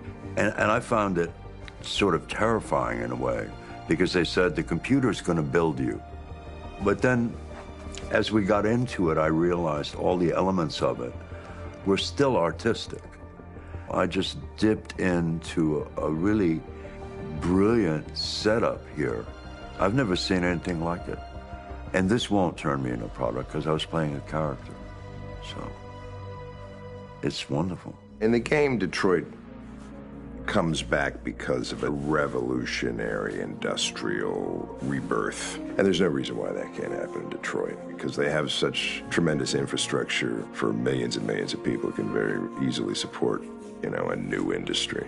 The city is really strong and resilient, but the city has also been through so much. You see the damage. But it takes that time of kind of rebuilding and reinvesting into the city that I think is happening slowly but surely. The potential of Detroit as a city is something that this game does a lot of justice to, because it would be easy to look at Detroit as some place that used to be, and that's not the case. This game provokes a lot of conversation and reflection on our potential near-future engagement with machines. That's what we are to them.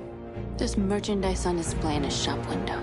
I think that a group that feels marginalized, feels like they deserve and have earned access to themselves and the environment around them, and are trying to figure out a way to articulate how to get freedom.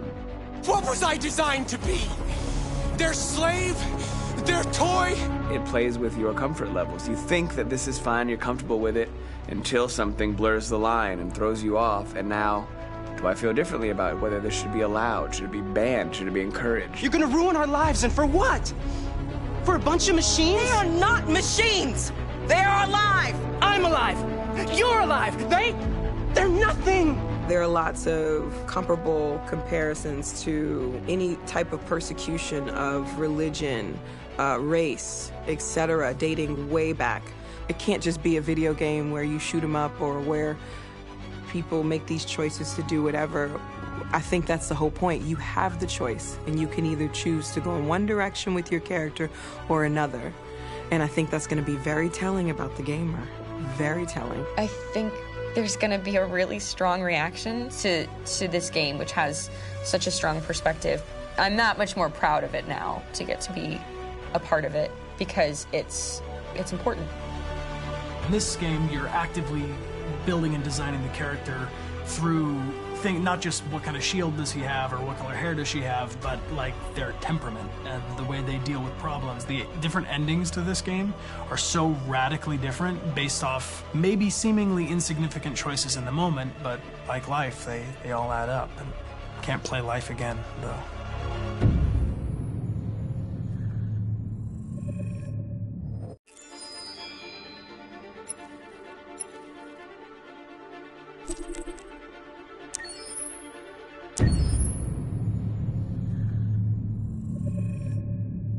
Game after game, we try to challenge ourselves. For Detroit, we wanted to, first of all, to write a story that would be incredibly bending, which means the most non-linear story that we've ever created.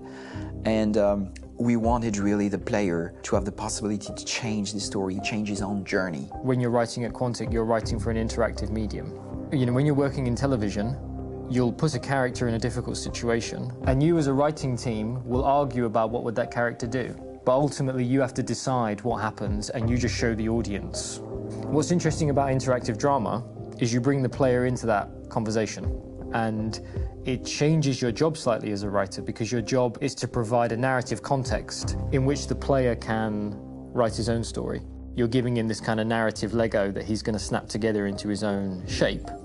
You also have the ability to make your audience attach themselves to your characters, because the audience is in some sense responsible for what happens to the characters. It's just a few cans. Come on, let's go. We have some cash now. You used me to steal that money. How could you do that? I trusted you. What is a bit specific about this scripts is how large they are. If you take a film script, there are about 100 pages, but here we have to deal with a script that is between 4,000 and 5,000 pages. Everything becomes bigger because we don't just tell one story, but we tell all the possible stories that can be told within this narrative space. On Act 3, our final act, we have around 1,000 different scenarios. And every one of those scenarios has to be as interesting, as passionate, as strong, and as emotional for the player. We want every action that the player does, every interaction that is available to serve in telling the story, and help the player understand who his character is, and build that character moment to moment.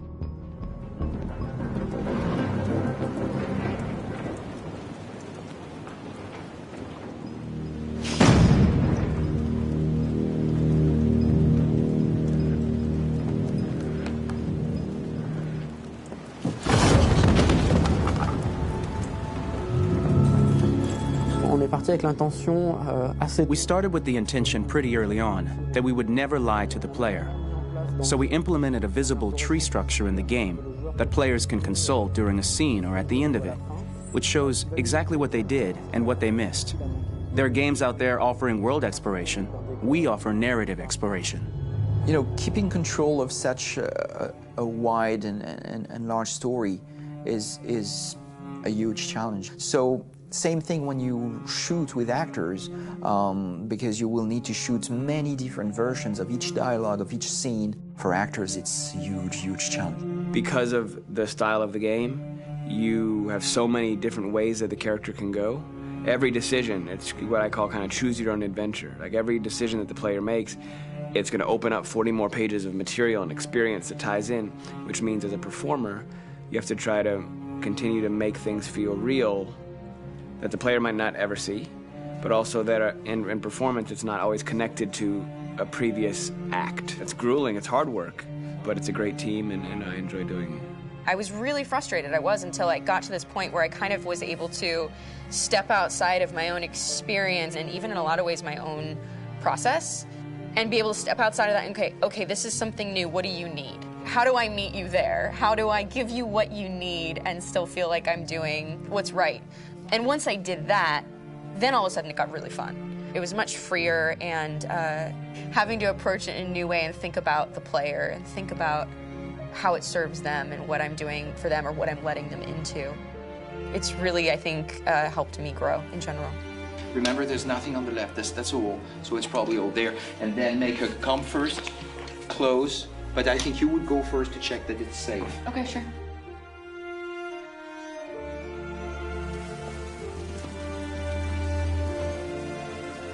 The most enjoyable thing about working in performance capture on this kind of project is that if I shot a film, I would get to do one of these endings. I get to do so many different things as Connor. Your head goes all over the place because you're trying to keep track of basically 4 different storylines for each different response. What's the name of my dog? Buddy? Scout. I think it's Jack. I can't remember. So I worked with physicality a lot because it was a good way to anchor myself in these different rings of the tree as the story grows out. I know where that is physically in my body, and then I can switch more continually on set, and it'll be entirely up to the player to determine what order those things come out and what they look like from a distance. Like if you're playing through it, the culmination of all of that will be their version of Connor. I'm faster than you, and I don't feel pain. You don't stand a chance against me. Listen, asshole. If it was up to me, I'd throw the lot of you in a dumpster and light a match to it. Shooting action scenes at Quantic Dream is a real challenge because these are scenes where the storytelling has to continue. It's not an action scene just to have a dose of adrenaline. The stunts have huge consequences on the rest of the story. It's really a moment where we implicate the player and tell him that the choices he makes during an action scene will have a direct impact on the evolution of his story. My biggest challenge on Detroit has been managing the large number of animations that we received from motion capture. Detroit features more than 37,000 animations, which is a huge amount to handle on a daily basis. You have to realize that the player, in his first playthrough, will miss certain scenes. This also means that we had to think of, conceive, and produce all the potential story paths. The characters' costumes, the places, day or night, the weather. Did the character get shot in the shoulder? Did he get injured? All this consistency forced us to produce a lot of graphic assets in order to, quite simply, allow the player to have true continuity throughout the story. Honestly, we were even surprised by the challenges that come with such a big tree structure. And we did our best to guarantee quality across all the game and make sure that whatever path you choose within this narrative space, you will have an equally good experience.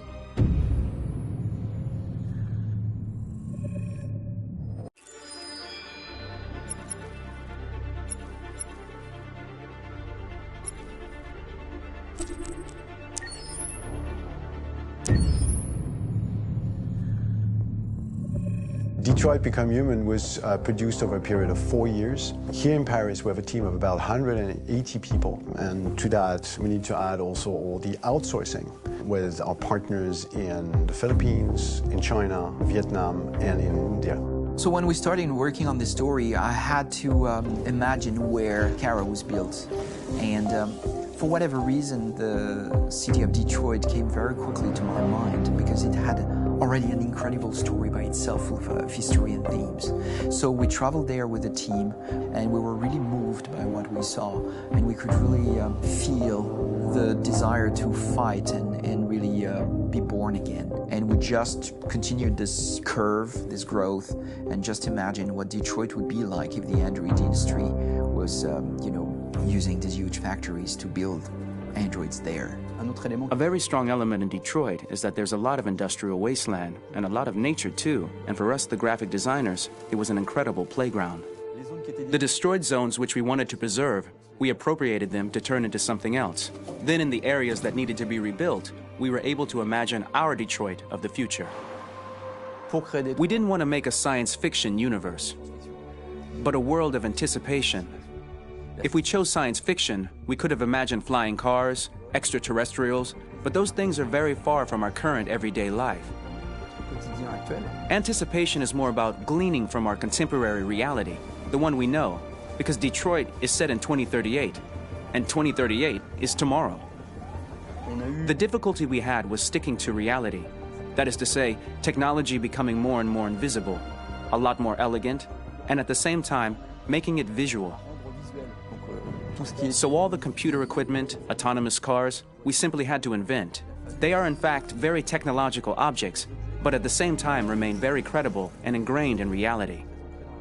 To create a cohesive universe in the fashion and clothing of the human characters in 2038, I didn't want to put an accent on strange shapes, or really vibrant colors, and things we wouldn't know. That I wanted to keep for the androids. The goal was to create something familiar which we can identify with in this future setting. Working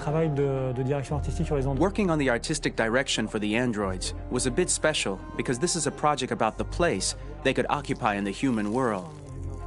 It was out of the question for them to be too beautiful or too perfect.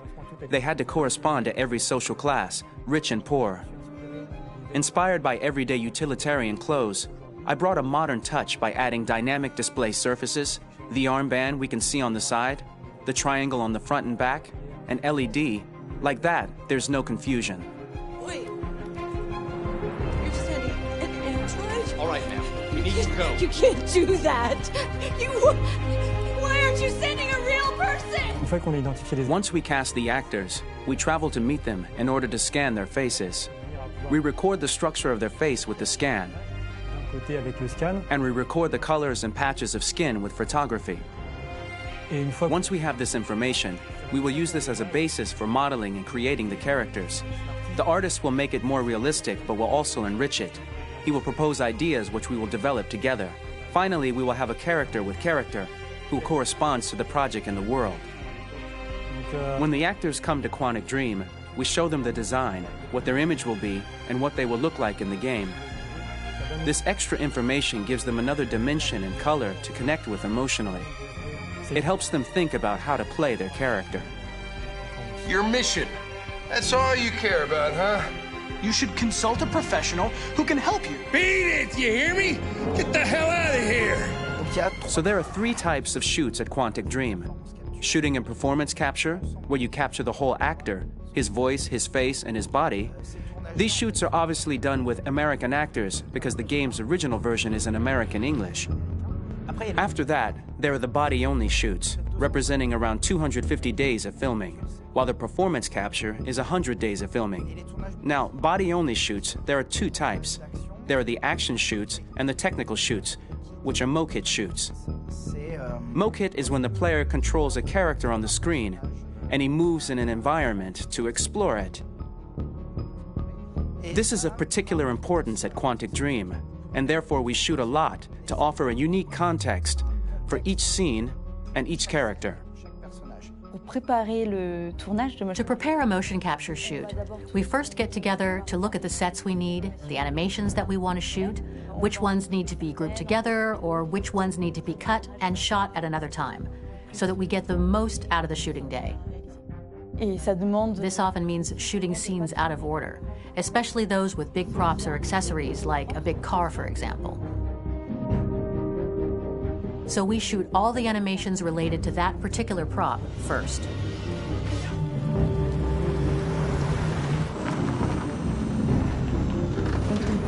The biggest challenge for the mocap team was shooting a Spider-Man mokit. We had to build a wall and attach an actor to a harness with cables so we could pull him up and render him climbing. The shooting on this game took about, I would say, more than a year, maybe 1 and 2 years, with about 300 actors on set. So it's quite a massive production. But so much happened on this set between the stunts and the shootings with a little girl and all these great actors that we had. It was really a very, very memorable journey for the team and for myself. Today, Detroit has over 37,000 animations. When we retrieve the motion capture data, it's just a cloud of points, which represent all the markers worn by the actors. From this cloud of points, we have a phase called retargeting, which gives us a skeleton. This skeleton will be applied to the characters of the game.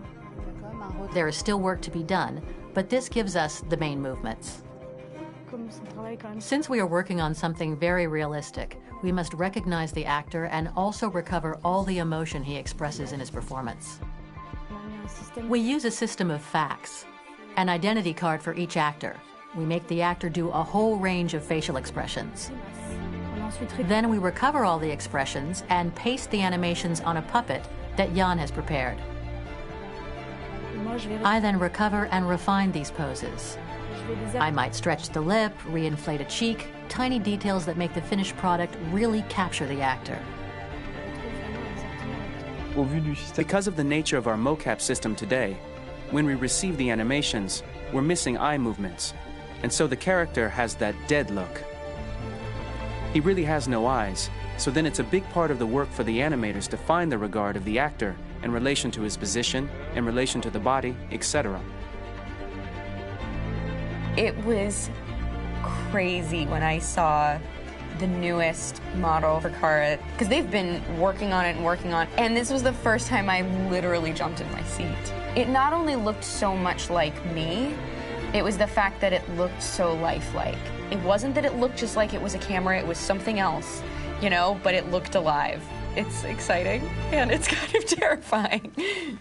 Game after game, we learned the rules of optics and filming, and our goal with Detroit Become Human was to have cameras that would actually emulate the optics of a real physical camera. So basically dealing with real-world imperfections was our main task, and just to make cameras look as real as we can.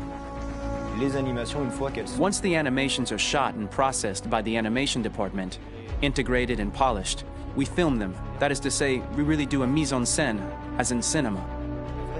The real difficulty of our job is to know if these cameras are telling us something. Are they in the emotion of the scene? Do they describe exactly what the action must convey, what must be felt?